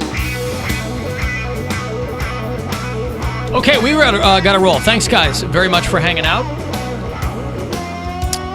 Out the rest of the week. And then we're back on Tuesday, so enjoy the long holiday weekend. What do you have coming up, William? Tomorrow, I'm going to be at the Water Street Tavern in Kent. Not the pub, the tavern. And that's a 9 o'clock show. I'm going to be with my sweet baby boys. Keeping that going. Steve Byrne and Mike Polk Jr., not his dad. And then check out He's episodes. funny, too, though. He's so funny. Check out episodes of The Bill Squire Show. You can find it on the iHeartRadio app or YouTube or any podcast app. And then follow me on Twitter and Instagram at Bill Squire. And Mary Lynn? And vote for the Bill Squire Show podcast on Cleveland Scene's Best Of. I'm going to be at the Funny Stop Comedy Club headlining next weekend, September 9th to the 11th. So you can go to funnystop.com and grab tickets for that. And then follow me on socials at Mary Santora Comedy on Instagram, Mary_Santora on Twitter. 9/11 with Mary Santora. You'll never forget. What better way to do it? Oh, God. Poundcake. Radio Cody B on Twitter and Instagram. New Poundcake podcast tomorrow. Solid. Okay, guys, thanks very much. I'm out there at Alan Cox Show, Twitter, Instagram, Cameo, all that. And if you need to listen to this program for any reason, frankly, why would you? But you can. It's on the iHeartRadio app. If you want to watch, you can. We archive the shows on our YouTube channel, The Alan Cox Show. And you can leave a message anytime on the After Hours line, 216-986-8903. Another keyword here in a couple of minutes for you to be the... part of the big Foo Fighters experience there at the Rock and Roll Hall of Fame induction ceremony next month. So listen for that. And then Tribe Game tonight, 2nd at 3 in Kansas City against the Royals. That's at 8:10 here on MMS.